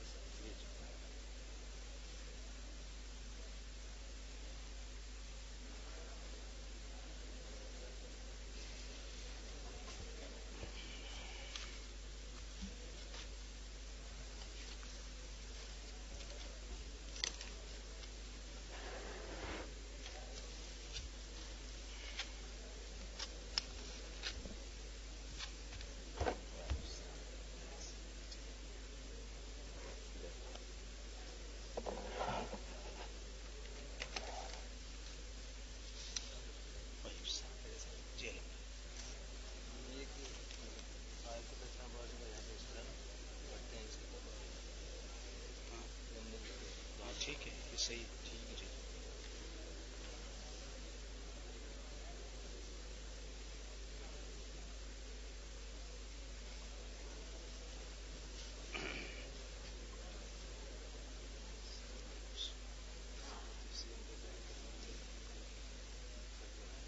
ہاں گناہ وہی ہے نا ذکر کرنا تو اپنا ٹھکانا دو زخم بنا مرتد نہیں گناہ کبیرہ ہے جیسے ابو داؤد کی روایت.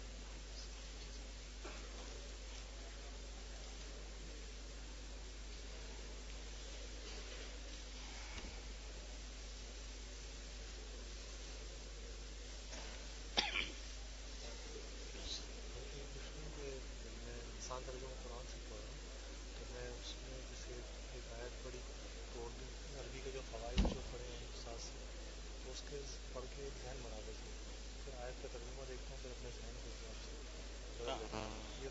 لفظی یہ تو سمجھنے کے لیے پریکٹس ہو رہی ہے لیکن اس کو تفسیر سے اس کا مطلب دیکھنا ہوتا ہے. ٹھیک ہے جی وہی تشریح دینے کے لیے. ہاں وہ اس کے مطابق پہلے جو معنی بن جانا ہے وہ تو سمجھنے کے لیے کہ میرے قرآن سے کتنی مناسبت ہے اس میں کوئی حرج نہیں.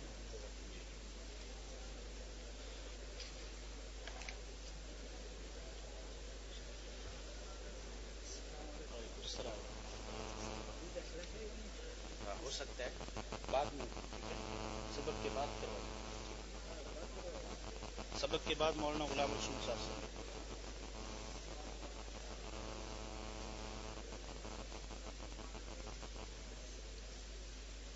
ماشاء اللہ یہ بہت صحیح اچھا ہو گیا تھا. جیسے یوں آتے تھے نا ادھر وہ جگہ نہیں بچتی جی یہ اسے خالی جگہ ہو گیا تو ماشاء اللہ.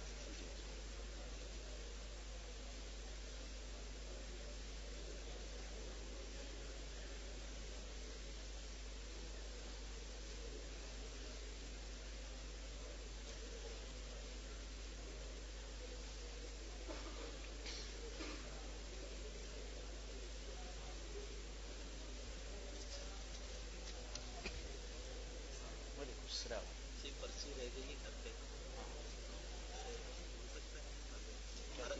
پانی کریے. پرچی کون سی رہتی وہ کہہ رہے ہیں پرچی آپ کے پاس ہو جو ٹک کر کے دیتے ہوتے.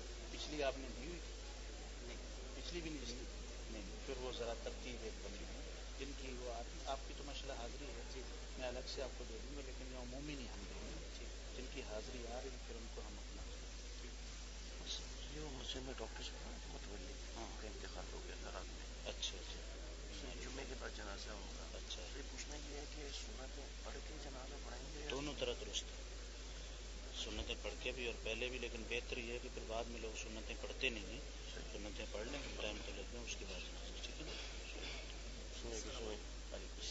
آج کے ایک سوال ہے آج کے زمانے میں کوئی شخص اپنے فہم کو تدبر والا کو اختیار کر کے کوئی نیا معنی مراد لیتا ہے تو وہ کیا وہ تفسیر بالرائے میں شمار کیا جائے؟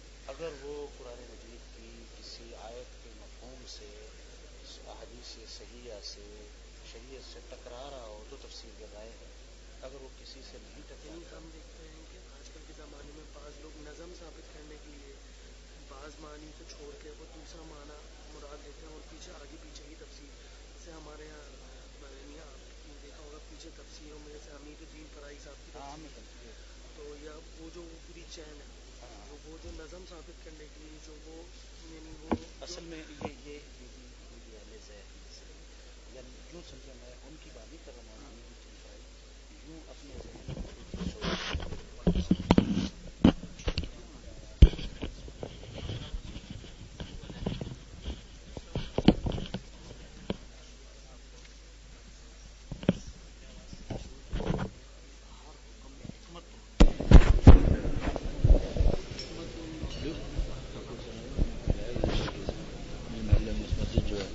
بڑی بھائی ڈاڑی آ رہا ہوں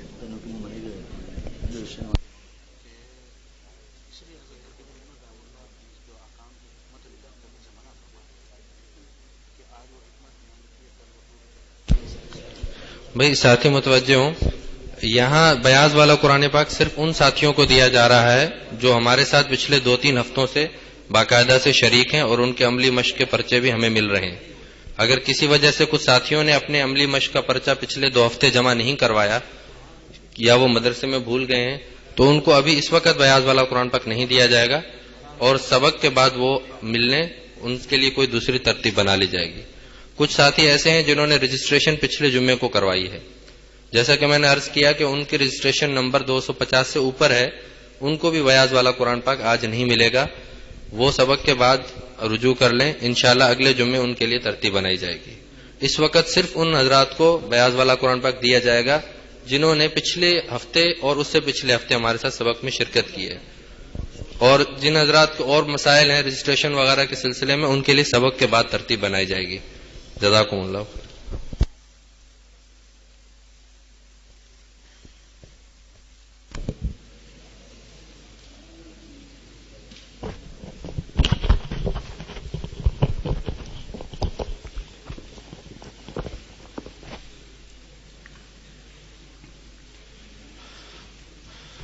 بھئی جو ساتھی رہ گئے ہیں وہ بعد میں مل لیجئے گا، 250 تک اگر کسی کی رجسٹریشن ہے اور ان کو قرآن کریم نہیں ملا تو بعد میں مل لیں۔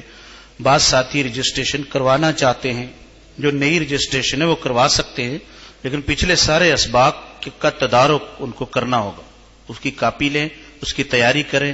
اگلے انشاءاللہ ارادہ یہ ہے کہ آپ حضرات کا مختصر سا جو کچھ پڑھا ہے اس کا آسان سا امتحان لیں، جس میں آپ لوگوں کو لکھنا کچھ نہ پڑے، بس آپ اس میں خالی جگہ پر کریں، ٹک کریں اور ہمیں آپ کی فہم کا اندازہ ہو جائے۔ اس کے لیے آپ تیار ہیں انشاءاللہ؟ کیونکہ جو چیز آپ حضرات نے پڑھی ہے یہ ذہنوں میں بیٹھ جائے، ٹھیک ہے نا جی، آگے تاکہ جتنی آگے والی منزلیں وہ بھی آسان ہو جائے۔ تو اگلے انشاءاللہ جمعے کے دن آپ حضرات کا معروضی پرچے کا مختصر سا امتحان ہوگا، جس میں آپ حضرات کی فہم کا امتحان۔ کس کا جی؟ حافظے کا نہیں، بلکہ کس کا امتحان ہوگا؟ فہم کا، قرآن پاک کے ساتھ مناسبت کا امتحان ہو۔ اس کے لیے آپ تیار رہیں۔ جو ساتھی نئے ہیں جن کو قرآن کریم نہیں ملا، اگر وہ پچھلے اسباق میں اپنی کمی کو پورا کر لیں، پچھلے بھی لے لیں، تو ہم ان کو بھی انشاءاللہ یہ پیش کریں۔ ہم چاہتے ہیں کہ بعد میں آنے والے بھی ہمارے قافلے میں اسی طرح شریک ہو جائیں، ٹھیک ہے نا جی۔ یہاں یہ میں بات عرض کر دوں، اصل مقصد ہمارا اس دورے کا مقصد تحقیقات، معلومات، پرانی اسلاف کی تفاسیر، اس کے حوالہ جات، یہ چیزیں بیان کرنا مقصد ہمارا۔ اس کو انشاءاللہ مرتب کر کے ہمارے بعض دوستوں نے رائے دی ہے اور بڑی اچھی رائے دی ہے، ہم اپنے منہج کو سامنے رکھیں گے اور منہج ہمارا لکھا ہوا ہوگا۔ ہمارا منہج وہ ہے، خلاصہ یہ ہے کہ جو قرآن مجید کے بارے میں ہمارے اسلاف یعنی حضرات صحابہ کرام کا ذوق تھا، ہم اس ذوق کی پیروی کریں، ٹھیک ہے جی۔ صحابہ کرام کا ذوق یہ تھا کہ وہ قرآن مجید کی آیات کو پڑھتے، اس پر عمل کرتے، جب تک مکمل اس پر عمل نہیں ہو جاتا اور اس قرآن مجید کی مکمل نصیحت، اپنے اخلاق کی تصحیح اور جو قرآنی ہدایات ان پر عمل پیرا نہیں ہو جاتے تھے، وہ آگے نہیں بڑھتے، ٹھیک ہے نا جی۔ تو ہمارا مقصود کیا جی بھلا؟ قرآن مجید میں ایسا تفکر، ایسا تدبر جس کے ذریعے سے ہمیں اللہ تعالی کی کمال معرفت حاصل ہو، اور کمال معرفت سے ہمارے دلوں میں کمال محبت پیدا ہو جائے، اور کمال محبت سے ہمیں اللہ تعالیٰ کمال اطاعت کی توفیق دے. یہ ہمارا مقصد نمبر 1. نمبر 2، قرآن میں اب اسی میں ہم اللہ تعالیٰ ایسے ہمارے داعیوں کی جماعت پیدا کرے جن کا اوڑھنا بچھونا قرآن ہو، یتلونہ حق تلاوتہ میں داخل ہو، اور آناء اللیل و آناء النہار ان کے معمولات میں قرآن ہو. تخلطہ بلحمی و دمی و سمعی و بصری و تستعمل بی جسدی، ان کی زندگی کا مقصد ہے نا جی. اسی لیے وہ دعائیں، ان ساری چیزوں کا اہتمام کرنا بہت زیادہ ضروری. قرآن کے ذریعے سے ہم اپنے اصلاح اخلاق، اصلاح عقیدہ، تقوی کے حصول کی فکر کریں. اگر ہم نے قرآن مجید کی آیات پہ عمل نہ کیا تو سب کچھ حاصل کر لیا. اس کی مثال تو ایسے ہے، ہم نے ڈاکٹر سے نسخہ تو لیا، نسخے کا احترام تو بہت کیا، نسخے کو خوشبو بھی لگائی، نسخے کو اس کو ہم نے بہترین فائل میں بھی رکھا، نسخے کی قدر بھی کی، نسخے کے الفاظ بھی جان لیے، اس کا تلفظ اور دوائی کے سپیلنگ بھی ٹھیک آتے ہیں، لیکن دوا عمل نہ کیا. تو بتائیے اگر وہ دوا نہ خریدی اور وہ عمل نہ کیا تو وہ سارے نسخے کا کیا فائدہ ہو؟ اس سے کیا حاصل کیا؟ ہم نے وہ نسخے کی قدر کی. نسخے کی قدر یہ ہے کہ دوا خریدے اور استعمال کرے تاکہ اللہ تعالیٰ اپنی رحمت سے اس کے ذریعے سے شفا عطا فرماتے. ٹھیک ہے نا، یہ مقصد ہے. تو قرآن مجید کو اوڑھنا بچھونا اس انداز سے بنانا، یہ ہمارا مقصد ہے کہ اللہ سبحانہ و تعالیٰ سے ایسا عاشقانہ والہانہ لگاؤ پیدا ہو جائے. جب محبت، کمال محبت پیدا ہوتی ہے، سارے اعتراضات خود بخود ختم ہو جائیں. اشکالات اور اعتراضات کیا ہو جاتے ہیں؟ حبک الشیء یعمی ویصم. حبک الشیء، جب کسی چیز کی محبت پیدا ہو جاتی ہے تو محبوب کی ہر چیز سے بندہ اندھا بھی ہو جاتا ہے اور بہرا بھی ہو جاتا ہے. نہ تو اس کے کان میں کوئی اعتراض آ سکتا ہے، نہ اس کو کوئی اعتراض نظر آتا. ٹھیک ہے نا. محبت ایک ایسی چیز ہے جب یہ بیدار ہوتی ہے کہ عشق آشولاس کے چوں برفروخ، مولانا روم فرماتے ہیں عشق آشولاس کے چوں برفروخ، جز معشوق باقی جملہ سوخ. جب یہ عشق اللہ سبحانہ و تعالیٰ کی نار محبت دل میں پیدا ہوتی ہے تو محبوب کے علاوہ باقی ساری چیزوں کو جلا کر کیا کر دیتی ہے؟ پھر وہی چیز اس کو اچھی لگتی ہے جو محبوب ہو، جو محبوب تک پہنچانے والی ہو اور محبوب کی پسندیدہ ہو. ٹھیک ہے نا جی. تو ہماری زندگی کا مقصد یہی ہے، ہماری حیات کا مقصد یہی ہے. حیات بھی مختصر ہے، یہ بھی کوئی لمبی طویل نہیں ہے. دنیا ایک سب مسافر خانہ ہے، لوگ جا رہے ہیں اور جلدی جلدی اپنے اب جہاں جہاں جس کا اسٹیشن آ رہا ہے وہ اترتے چلے جا رہے ہیں اور اپنی منزل پر پہنچ رہے ہیں. تو ہم بھی اپنی منزل پر پہنچنے سے پہلے ایسی تیاری کر لیں، ایسی توحید اختیار کر لیں، اللہ تبارک و تعالیٰ سے ایسا تعلق پیدا کر لیں کہ خدا حشر میں خود کہہ دے یہ بندہ دو عالم سے خفا میرے لیے، یہ بندہ دو عالم سے خفا میرے لیے ہے. بس یہ ہے مقصد اس کا. اللہ تعالیٰ اس کو ہم انشاءاللہ مرتب بھی کریں گے تاکہ آپ کے سامنے رہے کہ ہمارا منہج کیا. ہم آپ کے سامنے تحقیقات اور یہ تدقیقات، یہ ایسا سمندر ہے، یہ ساری چیزیں قرآن کی خوبی ہیں. میں یہ نہیں کہہ رہا، قرآن پاک کی ساری خوبیاں اس کی شانیں ہیں. ٹھیک ہے نا. لیکن ہم اس اتنے بڑے جو ایسا سمندر بے کنار ہے جس کا کوئی کنارہ نہیں، ہم اس میں سے جو ہم نے ایک منہج اختیار کیا اللہ تعالیٰ کی توفیق سے اس پہ چلیں. ٹھیک ہے نا جی. اس کو ہم اختیار کریں، اللہ تعالیٰ ہم اس کی توفیق عطا فرما دیں. آگے شروع کرتے ہیں جی. پچھلی نشست میں کچھ آپ حضرات کے سامنے بیان ہوا تھا. اعوذ باللہ من الشیطان الرجیم، بسم اللہ الرحمن الرحیم، الحمد للہ رب العالمین الرحمن الرحیم مالک یوم الدین، ایاک نعبد و ایاک نستعین، اہدنا الصراط المستقیم، صراط الذین انعمت علیہم غیر المغضوب علیہم ولا الضالین. قرآن مجید کی یہ سورت جس کا ابھی ہم آغاز کر رہے ہیں اللہ تعالیٰ کی توفیق سے، اس کا نام سورۃ الفاتحہ ہے. اس کے بہت سارے نام احادیث میں آئے ہیں. اس کو ام القرآن بھی کہا جاتا ہے، یہ سب سے مشہور نام ہے. یعنی یہ پورے قرآن مجید کا مغز اور خلاصہ ہے. اس میں پورے قرآن مجید کی روح اس سورت کے اندر اللہ سبحانہ و تعالیٰ نے سمو دی ہے. تمام مضامین کا خلاصہ اس سورت میں موجود. اور قرآن مجید کی سب سے پہلے جو مکمل نازل ہونے والی سورت ہے ابتدائی صورتوں میں سے یہ سورہ فاتحہ ہے. بڑی بڑی صورتیں بعد میں نازل ہوئی ہیں، شروع آغاز میں مکمل یہ صورت پہلے نازل ہوئی. یہ مکی صورت ہے. اس صورت کی جو ابتدا ہے ابھی ہم نے اعوذ باللہ اور بسم اللہ سے کی. اعوذ باللہ اس کو تعوذ کہا جاتا ہے، یعنی اللہ سبحانہ و تعالی کی پناہ حاصل کرنا. قرآن مجید کے شروع میں پچھلی بات کا خلاصہ عرض کر دوں. سب سے پہلے قرآن مجید کی تلاوت سے پہلے اللہ تبارک و تعالی نے یہ حکم ارشاد فرمایا کہ شیطان رجیم سے اللہ کی پناہ مانگ لو. کسی عبادت کے شروع میں تعوذ کا حکم نہیں ہے. نہ نماز سے پہلے ہے، نہ روزے سے پہلے ہے، نہ حج سے پہلے ہے، نہ زکوٰۃ سے پہلے ہے، نہ انفاق فی سبیل اللہ سے پہلے ہے، نہ جہاد فی سبیل اللہ سے پہلے ہے. صرف قرآن مجید کی تلاوت سے پہلے تعوذ کا حکم ہے. اس کی وجہ یہ ہے کہ شیطان جو سب سے بڑا ہمارا دشمن ہے، جس کے بارے میں اللہ تعالی نے خود فرمایا کہ ان الشیطان لکم عدو، ان الشیطان لکم عدو، شیطان تمہارا دشمن ہے، فاتخذوہ عدوا، اس کو تم کیا بناؤ جی؟ اپنا دشمن سمجھو، اس کے ساتھ دشمنوں والا برتاؤ رکھو. تو یہ اتنا بڑا دشمن ہے. اس کا سب سے پہلا مورچہ یہ جہاں یہ بیٹھا ہوا ہے، وہ پہلا مورچہ یہ ہے کہ ایک بندے کو اللہ سبحانہ و تعالی کی کلام سے دور کر دیا جائے. یہ اپنے محبوب، اپنے آقا، اپنے مولا، اپنے رب کے کلام کو نہ سمجھے.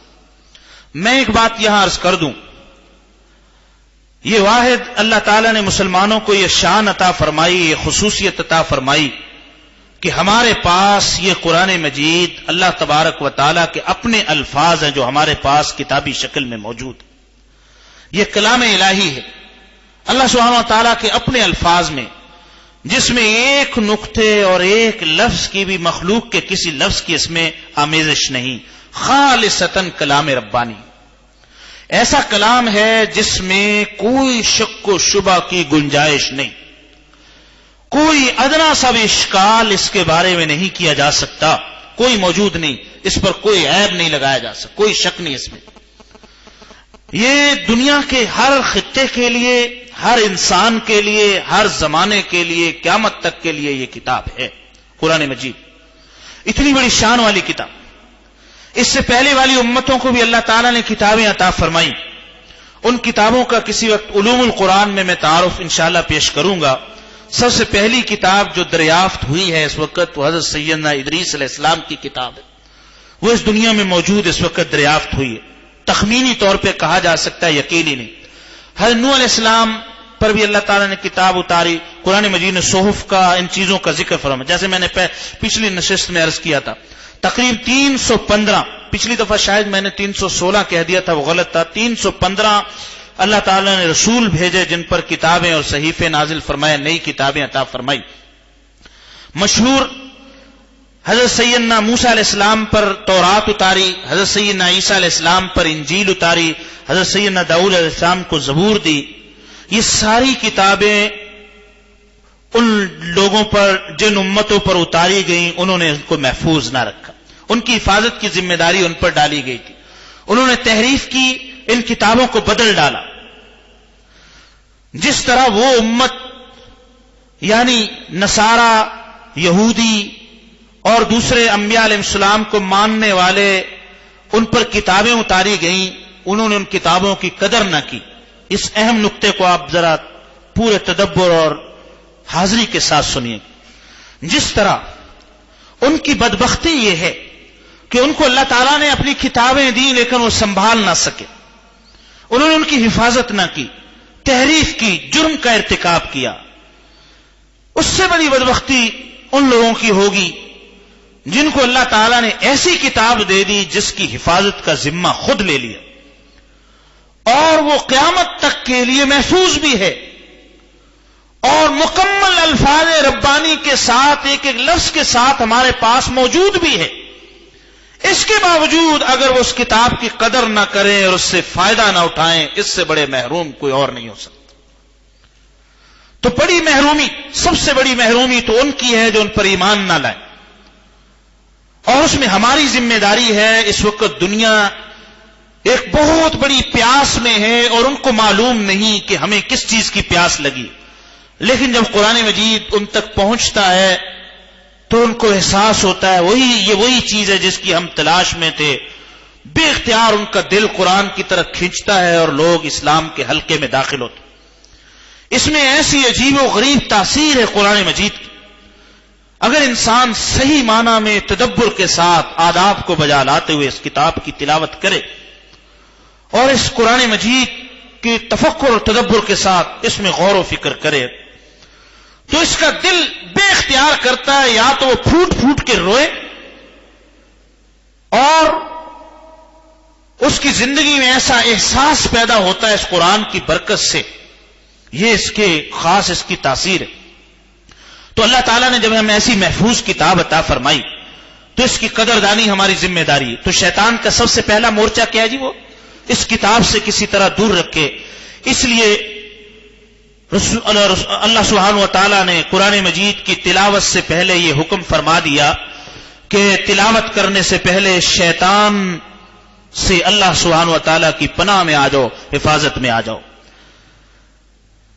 امام ابن کثیر رحمۃ اللہ علیہ فرماتے ہیں ایسا دشمن جو نظر نہ آئے، غیر مرئی دشمن ہو، اور دشمن بھی ایسا ہو جو نہ رشوت کو قبول کرتا ہو، اور دشمن بھی ایسا ہے اگر اس کی تعریف کریں یا اس کی مذمت کریں پھر بھی وہ پیچھے نہ ہٹتا ہو، جو مدح بھی قبول نہ کرے، رشوت بھی قبول نہ کرے اور نظر بھی نہ آئے، اس دشمن سے بچانا سوائے اللہ رب العالمین کے کوئی اور ذات نہیں بچا سکتی. اسی لیے حکم فرمایا گیا یہ تمہارا بڑا دشمن ہے، تم اللہ سبحانہ و تعالیٰ کی حفاظت میں آ جاؤ، پناہ میں آ جاؤ. اعوذ باللہ پڑھو، اعوذ باللہ، میں اللہ کی پناہ میں آتا ہوں، اللہ کی حفاظت میں آتا ہوں. کس سے؟ شیطان رجیم سے. رجیم مرجوم کے معنی میں، راندہ درگاہ، مردود. اور اس میں ہر تلاوت کے موقع پہ یہ یاد دلایا گیا کہ سب سے بڑا دشمن جو راندہ درگاہ ہوا اس کے اللہ سبحانہ و تعالیٰ کے دربار سے نکالے جانے، مردود ہونے کی وجہ کا بار بار استحضار کرو، بار بار یہ ذہن میں رہے آخر وہ کس وجہ سے راندہ درگاہ ہوا. وہ دشمن، وہ اللہ سبحانہ و تعالیٰ کی ہمیشہ کے لیے لعنت کا مورد کیوں بنا؟ اس کی وجہ قرآن نے خود ذکر فرمائی. ابا واستکبر وکان من جب اس کو سجدے کا حکم دیا گیا، آگے سورہ بقرہ کی تفسیر میں آئے گا، اس نے انکار کیا اور انکار کی وجہ بتا دی کہ انکار کی وجہ دل میں استکبار تھا. دل میں کیا جی؟ یہ جو دل کی بیماریاں ہیں جن کو روحانی بیماریاں کہا جاتا ہے، جن کو رذائل کہا جاتا ہے، ان کا علاج بہت زیادہ ضروری. اور روحانی بیماریوں میں بھی سب سے بڑی جو بیماری ہے وہ تکبر کی بیماری. تکبر کی بیماری تو روحانیت کا وہ کینسر ہے جس کا ایک ذرہ بھی آخرت کی بربادی کے لیے کافی. اس لیے حضرت صلی اللہ علیہ وسلم نے فرمایا جس کے دل میں لا يدخل الجنت من کان فی قلبہ مثقال ذرۃ من الکبر، ایک راہی کے دانے کے برابر بھی جس کے دل میں تکبر ہوگا وہ جنت میں داخل نہیں ہوگا. ہمارے شیخ، میرے شیخ شفیق الامت حضرت مولانا محمد فاروق صاحب رحمۃ اللہ علیہ فرمایا کرتے تھے دنیا کے جتنے بھی امراض ہیں، کیسے بھی مہلک امراض ہوں، اس کا آخری نتیجہ یہ ہوتا ہے زیادہ سے زیادہ کہ موت واقع ہو جاتی. اس سے بڑا کوئی نقصان نہیں ہو سکتا. موت واقع ہوگی، لیکن جیسے ہی موت آتی ہے وہ سارے بیماریاں ختم ہو جاتی.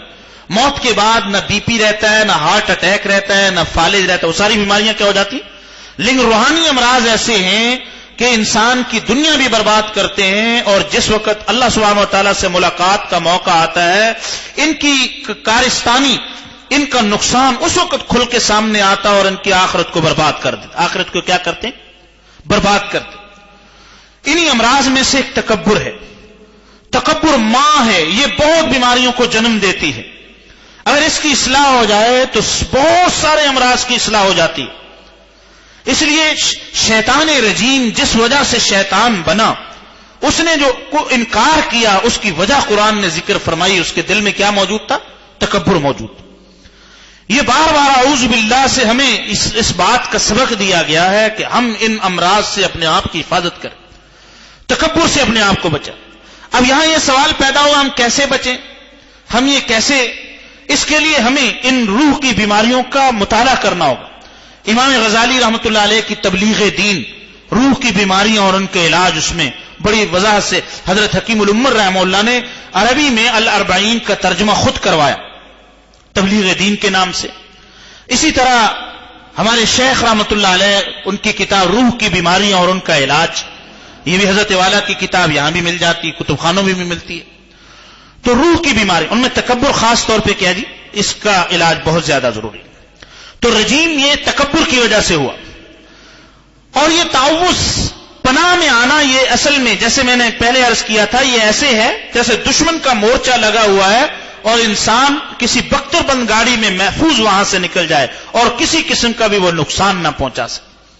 ہمارے شیخ صحیح بخاری کے استاد، جامعہ اسلامیہ امدادیہ کے بانی حضرت مولانا نذیر احمد صاحب رحمۃ اللہ علیہ اس تعوذ کی ایک بڑی حصی مثال سے ہمیں اس کا مفہوم سمجھایا کرتے.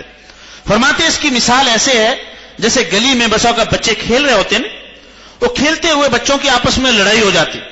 جب بچوں کی لڑائی ہوتی ہے، جو ذرا زور آور طاقتور بچہ ہوتا ہے نا، وہ چھوٹے کمزور بچے پہ جب حملہ کرنے کے لیے یا لاٹھی یا پتھر مارنے کے لیے دوڑتا ہے تو چھوٹا کیا کرتا ہے بتائیے جی؟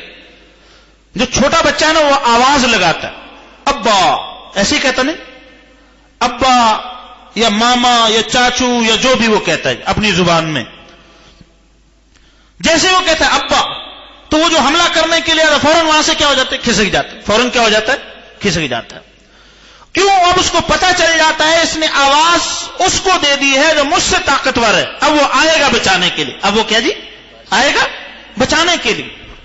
اسی طرح ہمارے شیخ حضرت مولانا نذیر احمد صاحب رحمۃ اللہ علیہ فرمایا کرتے تھے کہ جب بندہ شیطان اس کا ایسا دشمن نظر تو آ نہیں رہا، حملے اس کے بار بار ہو رہے ہیں، تو ایسی صورت میں جب ایسا دشمن سامنے ہو، جب بندہ کہتا نا اعوذ باللہ، اس کا مطلب یہ ہے کہ وہ آواز دیتا ہے ربا. کیا آواز دیتا ہے؟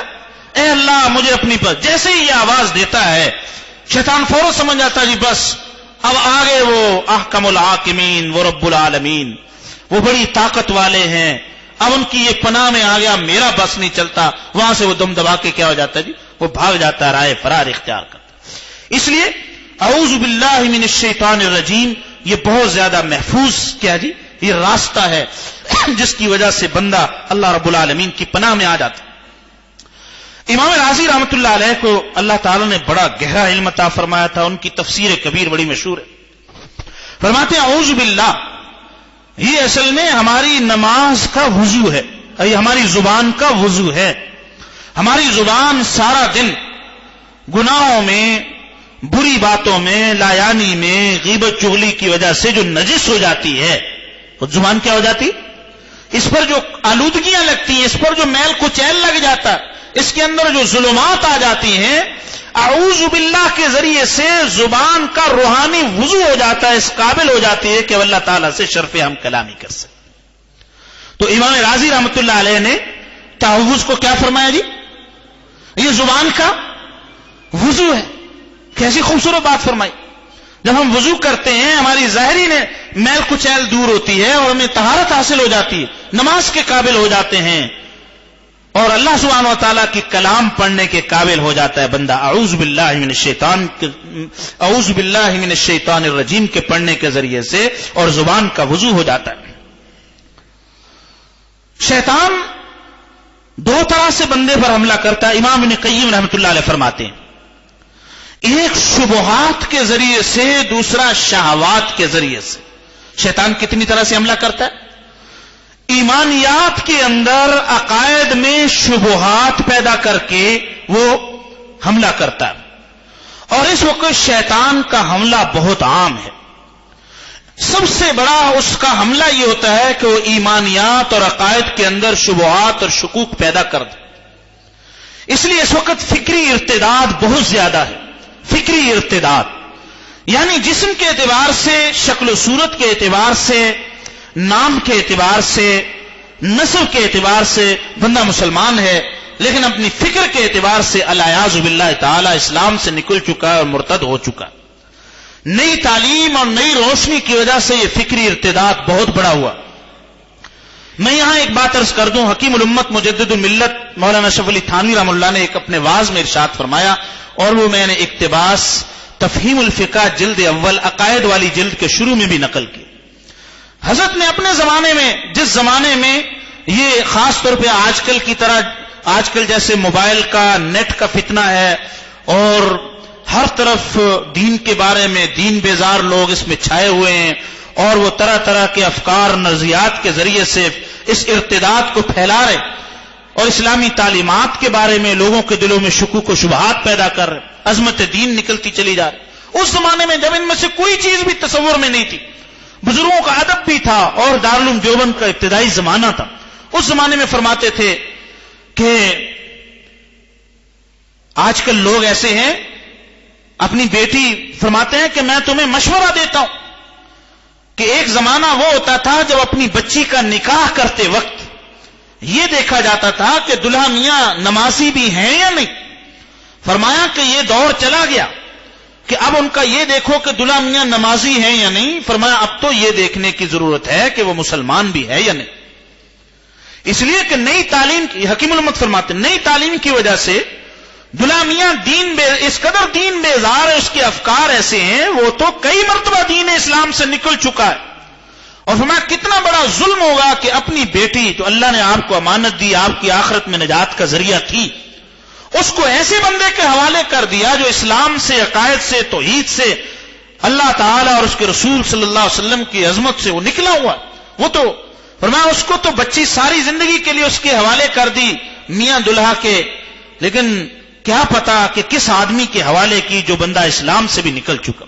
ارتداد کی حضرت نے مثال، اس لیے بعد میں حضرت مولانا ابو الحسن علی ندوی رحمہ اللہ اس بات کو بار بار فرمایا کرتے تھے فکری ارتداد کو، کہ فکری اعتبار، ذہنی اعتبار سے ارتداد بہت زیادہ پھیلا۔ اس وقت دین اسلام کی بہت بڑی، سب سے بڑی خدمت یہ اور اس کا سب سے بڑا ہمارے پاس ذریعہ قرآن مجید ہے کہ ہم اس فکری ارتداد کے اس طوفان کے سامنے بند باندھ دیں اور ارتداد سے نکال کر اسلام اور ایمان کی شفاف وادیوں میں مسلمانوں کو، مسلمان نوجوان کو، نئی نسل کو، آنے والی نسل کو لے آئیں، ایمان کی طرف لے آئیں، ایمان کامل کی طرف دعوت دیں ان کو۔ یہ سب سے بڑی خدمت۔ تو امام ابن قیم رحمہ اللہ کیا فرماتے ہیں کہ شیطان کا سب سے پہلا وار تو شبہات کے ذریعے سے ہوتا کہ وہ عقائد کے بارے میں، ایمانیات کے بارے میں شکوک و شبہات پیدا کرتا، کبھی توحید کے بارے میں، کبھی رسالت کے بارے میں، کبھی آخرت کے بارے میں، کبھی جیسے جیسے یہ مضامین آئیں گے انشاءاللہ عرض کریں گے۔ نمبر 2، شہوات کے ذریعے سے، بندے کے افعال میں وہ شہوت کے ذریعے سے کیا کرتا ہے، وہ حملہ کرتا ہے۔ اب شہوات کی کئی قسمیں ہیں جن میں شہوت بطن بھی داخل ہے، بھوک، شہوت بطن کے ذریعے سے اس کے حلال و حرام کے بارے میں اس کو کیا کرتا ہے، اس پر حملہ کرتا ہے۔ جب وہ شہوت بطن میں مبتلا کرتا ہے، بندہ حلال و حرام کی پرواہ نہیں کرتا۔ اور شہوت فرج کے ذریعے سے جب اپنی شرمگاہ کی شہوت میں مبتلا ہوتا ہے، پھر اس کی عفت اور عصمت کی حفاظت نہیں رہتی، اس میں پھر وہ حیا کے دامن کو تار تار کر دیتا۔ تو شیطان کے یہ 2 وار ہیں جس کے ذریعے سے وہ بندوں پر حملہ کرتا، اور اعوذ باللہ من الشیطان الرجیم کے ذریعے سے بندہ اللہ سبحانہ و تعالیٰ کی پناہ حاصل کرتا ہے شیطان کے ہر قسم کے وار سے۔ امام راضی رحمۃ اللہ علیہ نے تفسیر کبیر میں اعوذ باللہ سے جو اشارات سمجھے وہ نقل کیے۔ فرمایا ایک بات تو اس سے یہ پتہ چلی کہ بندہ سب سے زیادہ محتاج ہے، یہ بندہ فقیر ہے، اس کی سب سے زیادہ احتیاج ہے، اس کے اندر فقر موجود ہے، اور جو ذات ہر قسم کے احتیاج سے پاک ہے، جو غنی ہے، وہ اللہ سبحانہ و تعالیٰ کی ذات ہے۔ اور یہ بھی معلوم ہوا کہ شیطان سے فرار بغیر اللہ سبحانہ و تعالیٰ کی اطاعت اور فرما برداری کے ممکن نہیں۔ اللہ سبحانہ و تعالیٰ کی اطاعت اور فرما برداری ہوگی تو شیطان کے شکنجے سے نکل سکیں گے، ورنہ شیطان کے جال، شیطان کے شکنجے سے نکلنا کیا جی۔ اچھا، یہاں یہ بات میں عرض کر دوں کہ شیطان شبہات کے ذریعے سے بھی وار کرتا ہے اور شہوات کے ذریعے سے بھی۔ شہوات میں ایک بات ذہن میں آئی کہ شیطان نے شہوات کے ذریعے سے وار کرنے میں خواتین کو اپنا جال بنایا۔ کیا بنایا جی؟ رسول اللہ صلی اللہ علیہ وسلم نے فرمایا النساء حبائل الشیطان، خواتین یہ کیا جی، شیطان کے یہ جال ہیں۔ اس کی تفصیل ہے، لیکن ایک بس مختصر بات عرض کروں کہ خواتین کے زیب و زینت کے ساتھ باہر نکلنے کے ذریعے سے جب خواتین باہر نکلتی ہیں تو شیطان اس کے جب بے پردہ باہر نکلتی ہیں تو شیطان اس کے ذریعے سے بندوں کے ایمان پر کیا کرتا ہے جی؟ حملہ کرتا ہے، اور شیطان اس کے ذریعے سے پھانسنے کی کوشش کرتا ہے۔ ایک بات جو ہمیں یہاں پرندوں سے سیکھنی ہے، جانوروں سے سیکھنی، آپ نے کبھی شکار کیے جی؟ آپ اگر چڑیا کا شکار کریں، فاختہ کا شکار کریں یا پرندوں کا شکار کریں، آپ یقین جانیے، آپ میری بات کی گواہی دیں گے، تصدیق کریں گے کہ پرندہ بھی چوکنا ہو جاتا، اگر اس کو جال کی حس پتہ چل جائے نا تو بچنے کی کوشش کرتا نہیں کرتا۔ عجیب بات ہے، جس کو ہم ناقص العقل کہہ رہے ہیں، جس کو ہم کہہ رہے ہیں ہمارے لیے خادم ہے، یہ عام مخلوق ہے، یہ پرندہ ہے، اس کے اندر تو اتنی حس موجود ہے کہ وہ اپنے دشمن کے لگائے ہوئے جال کو پہچان کر چکنا ہو جاتا نہیں ہو جاتا؟ افسوس ہے انسان پر کہ وہ اپنے گرد و پیش میں ہر طرف شیطان کے بکھرے ہوئے پھیلے ہوئے جالوں کو دیکھے اور پھر بھی اس کے اندر ہوشیاری اور اس کے اندر بیداری پیدا نہ ہو، بلکہ آنکھیں بند کر کے اپنے آپ کو اس جال کے اندر ڈال دے۔ اس سے بڑی حماقت اور نقصان کی صورت کیا ہو سکتی ہے؟ اللہ تعالی ہمیں اس کا احساس پیدا فرما دے۔ اللہ سبحانہ و تعالی نے ظاہری دشمنوں کے ساتھ بھی قتال، امام راضی فرماتے ہیں قتال کا حکم فرمایا، اور باطنی دشمنوں کے ساتھ، ظاہری دشمنوں کے ساتھ تو فرمایا وَقَاتِلُوا الَّذِينَ لَا يُؤْمِنُونَ بِاللَّهِ، اور باطنی دشمنوں کے لیے فرمایا ان الشیطان لکم عدو فاتخذوه عدوا۔ ظاہری دشمنوں کے ساتھ قتال تو تلوار کے ذریعے سے ہوگا، اور باطنی دشمنوں کے ساتھ قتال اللہ سبحانہ و تعالیٰ کے تعلق کے ذریعے سے ہوگا۔ کس کے ذریعے سے ہوگا؟ اللہ سبحانہ و تعالیٰ کے عشق اور معرفت کے ذریعے سے اس کا کیا ہوگا؟ قتال ہوگا۔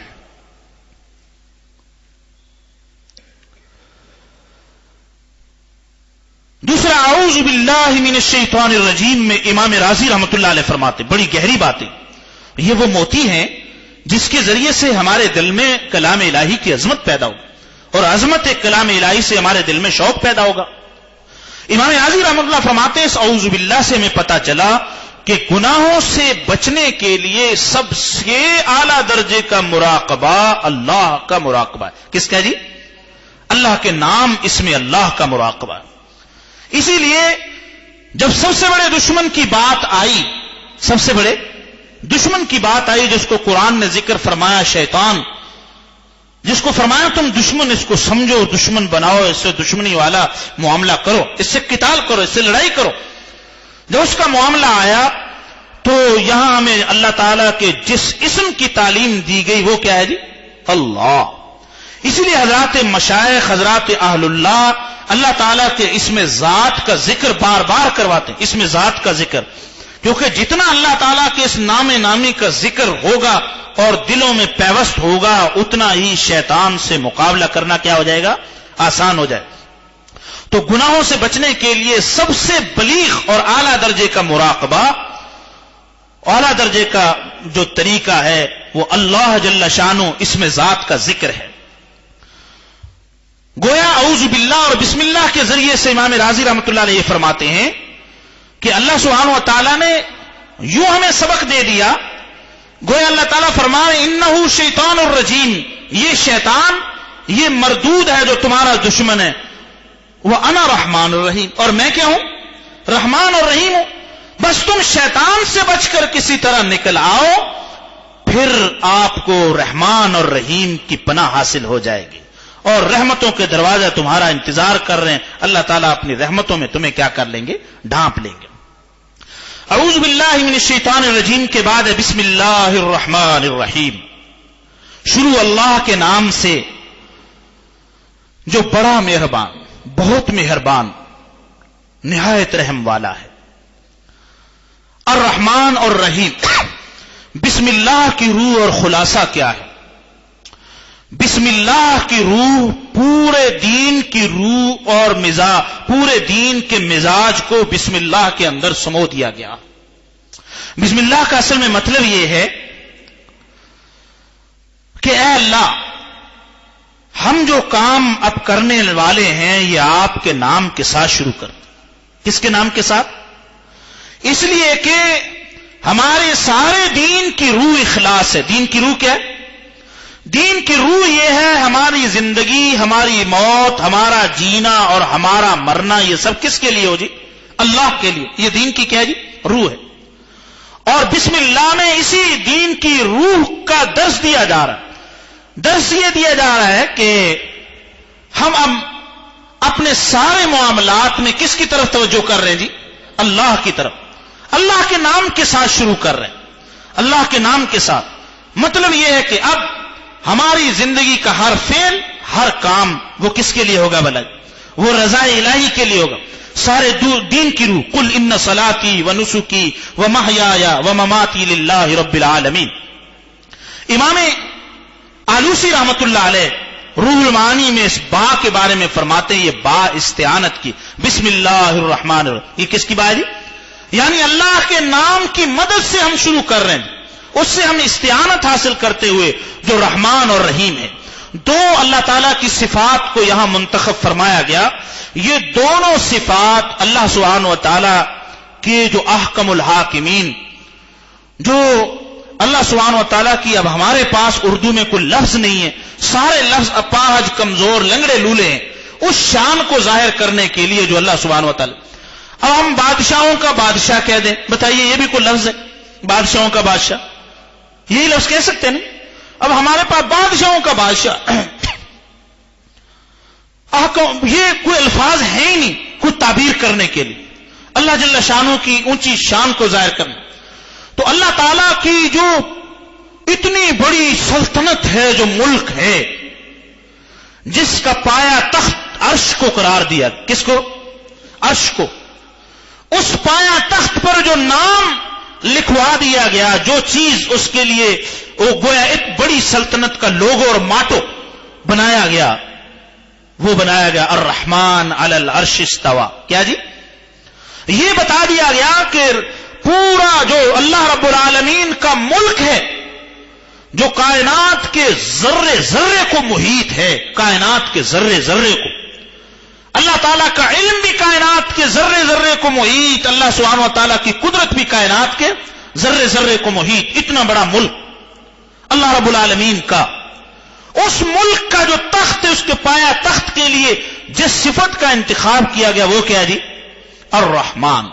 بتایا یہ گیا کہ اللہ تعالیٰ کی سارے ملک پر جس صفت کا غلبہ ہے وہ اللہ تعالیٰ کی رحمت ہے. وہ کیا بلا جی؟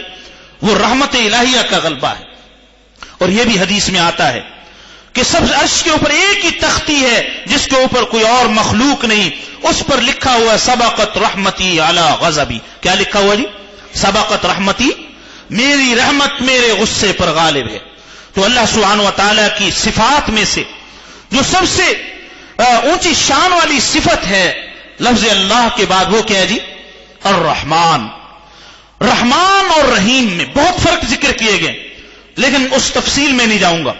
فرق یہ کہ رحمان کا معنی ہے وہ رحمتوں کا منبع اور خزانہ ہے. ساری رحمتیں اس کا جو خزانہ ہو، جیسے دنیا میں جتنا بھی پانی ہے، چاہے وہ زمین میں ہے، چاہے ہمارے نل میں آ رہا ہے، یا دریاؤں میں ہے، ندیوں میں، اس کا خزانہ سمندر ہے. وہ کیا جی؟ آپ ذرا تصور کریں، سمندر کا پانی آبی بخارات کی صورت میں اڑ اڑ کر جاتا ہے، پہاڑوں پر جمتا ہے، اور وہاں سے وہ پگھل پگھل کر دریاؤں اور ندیوں میں آتا ہے، اس سے چشمے پھوٹتے ہیں. اسی طرح سمندر کا پانی اڑتا ہے، بادلوں کی شکل اختیار کرتا ہے نا جی، اور خشک زمین پہ وہ بادل وہ بارش بن کر برستا ہے. تو خزانہ پانی کا کون سا ہے؟ کتنا بڑا خزانہ پانی کا سمندر بنایا، اور وہ پانی جو برس رہا ہے اس کی اور اس کی نسبت کتنی زیادہ ہے. اس نسبت کو کوئی نکال سکتے؟ ان کی کیا نسبت؟ بتایا یہ جا رہا ہے کہ رحمتوں کا منبع اور رحمتوں کا جو خزانہ ہے وہ اللہ سبحانہ و تعالیٰ کی ذات ہے. اس کو جو تعبیر کرنے کے لیے صفت اختیار کی گئی وہ کیا جی؟ الرحمن. اور الرحیم کا معنی ایک طرف تو رحمتوں کا خزانہ ہے، پھر دوسری طرف ہر دم ہر مخلوق پر، ہر ذرے ذرے پر اپنی رحمتوں کو لٹانے والا ہے، اپنی رحمتوں کو لٹانے والا. جیسے کسی آدمی کے بارے میں کہا جائے فلاں آدمی بہت مالدار ہے، اللہ نے ان کو دولت بہت دی. نمبر 2، وہ اپنی دولت کو لٹاتا بھی بہت زیادہ ہے. تبھی اس کی دولت کا فائدہ. اگر یہ کہا جائے فلاں آدمی دولت مند تو بہت ہے لیکن ہے بخیل اور کنجوس، تو کیا فائدہ اس کی دولت کا، اور زیادہ تکلیف دے. ٹھیک ہے نہیں. اور ایک آدمی کو اللہ نے دل تو بہت بڑا دیا ہو لیکن خرچ کرنے کے لیے اس کے بعد ایک روپیہ بھی نہ ہو، 100 روپیہ بھی نہ ہو، تو اس کے اس مزاج کا کیا فائدہ. اور اگر اللہ تعالیٰ نے دیا بھی اس کو بے شمار ہو اور ہاتھ بھی اس کے بہت زیادہ وسیع ہوں، تب مخلوق خدا کیا ہوتی ہے جی؟ فیض یاب ہوتی ہے. تعبیر یہ اختیار کی گئی، ایک طرف تو اللہ رب العالمین رحمتوں کے خزانے ہیں، اور دوسری طرف ہر دم ہر وقت اپنی ہر مخلوق، چاہے انسان ہو، چاہے حیوان ہو، چاہے فرشتے ہوں، چاہے جنات ہوں، چاہے دشمن ہوں، چاہے دوست ہوں، چاہے نباتات ہوں، چاہے جمادات ہوں، چاہے بنجر زمین ہو، ہر ذرہ کائنات پر ہر دم اپنی رحمتوں کو لٹانے والے بھی، ہر دم اپنی رحمتوں کو لٹانے والے اور بہانے والے ہیں. یہ ہے اللہ سبحانہ، یعنی اللہ تعالیٰ کی شان ایسی ہے، اس کی رحمتیں ایسی ہیں کہ وہ اپنی رحمتوں کو تکوینیات میں بھی لٹا رہے ہیں اور اپنی رحمت کو تشریعیات میں بھی لٹا رہے ہیں. رحمت کو تکوینیات میں لٹانے کا مطلب کیا جی؟ رحمت کو تکوینیات، جتنا اللہ تعالیٰ کا عالم کون ہے، جو عالم کائنات ہے، بتائیے جی اس کائنات میں کافر بھی اللہ کی رحمت سے مستفید ہو رہے کہ نہیں ہو رہے؟ کافر بھی اس کے رزق سے، اس کی دی ہوئی ہوا سے، اس کی دی ہوئی نعمتوں سے، چاہے ان کے اپنے بدن میں یا خارج میں، یا جو بھی اللہ تعالیٰ نے انعامات پیدا اس سے مستفید ہو رہے. کافر کے لیے بھی سورج کو حکم ہے کہ تم اسی طرح سے روشنی ان کو دو. کافر کی زمین کو بھی حکم ہے اگر یہ تمہارے اندر اناج ڈالے اسی طرح پورا غلہ دو. تو کافروں کو بھی اللہ تعالیٰ عطا فرما رہے ہیں، اپنوں کو بھی دے رہے ہیں.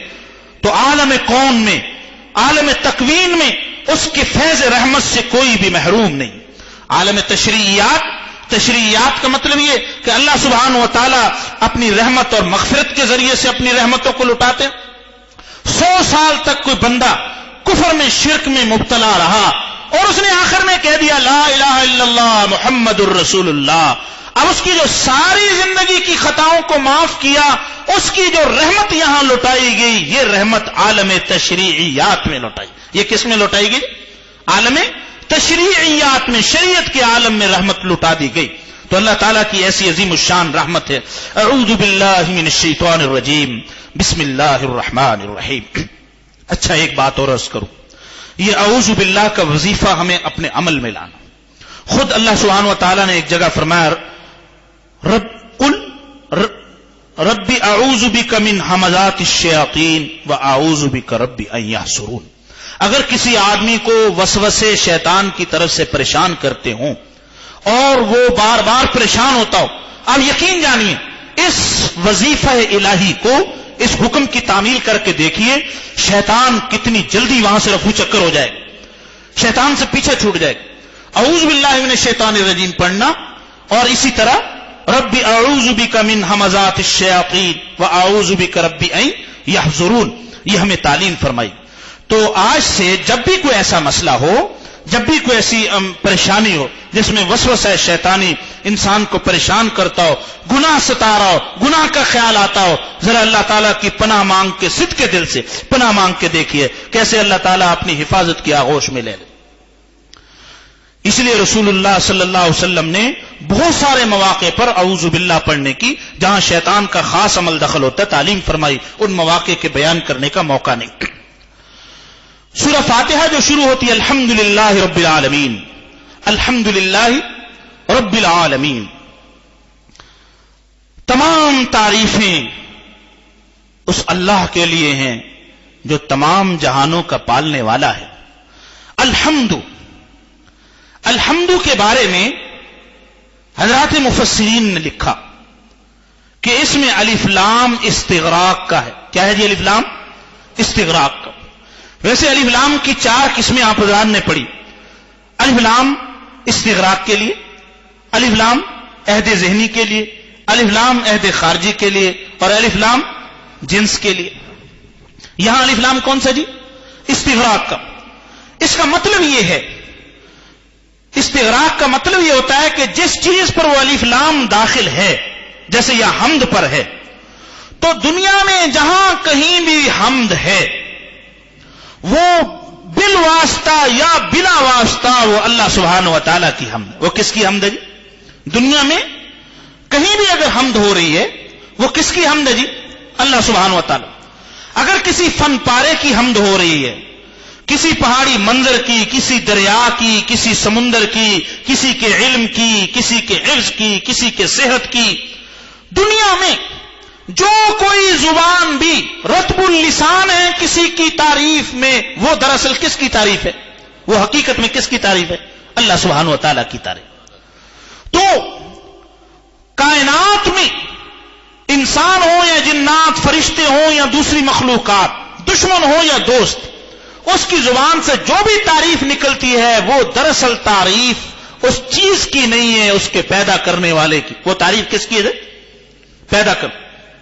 اگر کسی اچھی عمارت کی تعریف کی جائے، یہ اسٹرکچر کیسا پیارا، یہ نقشہ کیسا پیارا، تو تعریف اس عمارت کی مقصد نہیں ہوتی، تعریف اس عمارت کے بنانے والے کی ہوتی. ٹھیک ہے جی. جب کسی منظر کی تعریف ہوتی ہے وہ در حقیقت اس منظر کو بنانے والے مصور کی تعریف. وہ کون ہے جی؟ اللہ سبحانہ و تعالی. سمجھ میں آئی بات جی؟ الف لام کس کے لیے جی؟ استغراق کے لیے. استغراق کا معنی یہ کہ اس الف لام نے دنیا کی ہمیشہ سے ہمیشہ تک کے لیے جتنی بھی تعریفیں آئیں گی جس کو ہم حمد کہہ سکتے ہیں، وہ سب اس الف لام نے گھیر لیے اور سب کو بارگاہ رسالت امام میں پیش کر دیا، بارگاہ الہی میں پیش کر دیا اللہ سبحانہ و تعالیٰ کے ہاں. ٹھیک ہے جی. کسی پیغمبر کی نعت ہے وہ دراصل اللہ تعالیٰ کی تعریف ہے. ٹھیک ہے جی. کسی اللہ کے ولی کی تعریف، کسی عالم کی تعریف، کسی کتاب، وہ کس کی تعریف ہے جی؟ اللہ سبحانہ. اب یہاں میں ایک اور بات عرض کروں. اس سے بھی بڑی بات اور اس سے بھی اعلیٰ بات وہ ہے جنہوں نے یہ فرمایا کہ یہ الف لام استغراق کے لیے نہیں بلکہ یہ الف لام تحقیق حقیقت کے لیے. یہ کس کے لیے؟ تحقیق حقیقت کے لیے ہے. اس کا مطلب یہ ہے کہ حقیقت حمد، بڑی اہم بات ہے، حقیقت حمد کس کی ہے جی؟ اللہ سبحانہ و تعالیٰ. کوئی تعریف کرے یا نہ کرے، لیکن جو حمد کی حقیقت ہے وہ حقیقت حمد وہ کس کے لیے ثابت ہے؟ اچھا، پہلی تعریف سے، پہلی تفسیر سے، پہلے مطلب سے یہ زیادہ اعلیٰ اور عرفہ مطلب. کیوں؟ کہ پہلی تفسیر میں تو داخل ہے جو تعریف کریں دنیا میں وہ ساری سمیٹ کے کس کو دے دی؟ اللہ سبحانہ و تعالیٰ کی خدمت میں پیش کر، اللہ کی بارگاہ میں دے، عاجزانہ پیش کر دی. اور حقیقت حمد کا مطلب یہ ہے کہ کوئی کرے یا نہ کرے تعریف، وہ تعریف دراصل کس کی تعریف ہے؟ اللہ سبحانہ و تعالیٰ. اچھا، اس میں اللہ تعالیٰ کی شان اور زیادہ عرفہ اور اعلیٰ انداز میں ہمارے سامنے کھل کر آتی ہے، کیونکہ اللہ تعالیٰ کی شان یہ ہے کہ وہ مستغنی ہے. وہ کیا جی؟ وہ غنی ہے. اس کو بندے کی کسی تعریف کی، کسی عبادت کی، کسی چیز کی بھی ضرورت، اللہ سبحانہ و تعالیٰ کو کسی چیز کی ضرورت نہیں. اس کی شان ایسی ہے، اس کی شان یہ انتم الفقراء الی اللہ واللہ هو الغنی، واللہ هو الغنی. اور قرآن نے فرمایا ان اللہ هو الغنی الحمید. اللہ تعالیٰ غنی ہے.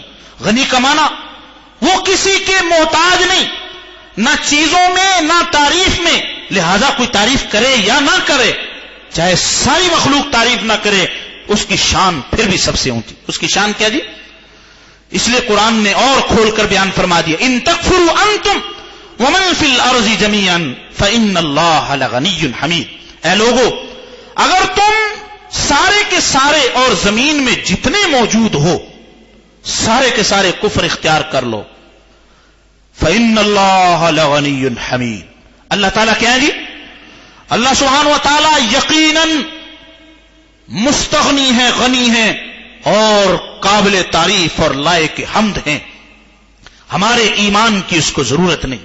اس لیے قرآن نے خود یہ ایک جگہ کیا فرمایا؟ الحمدللہ بل اکثرهم لا یعقلون. ساری تعریفیں اللہ کی لیکن اکثر لوگ عقل نہیں رکھتے.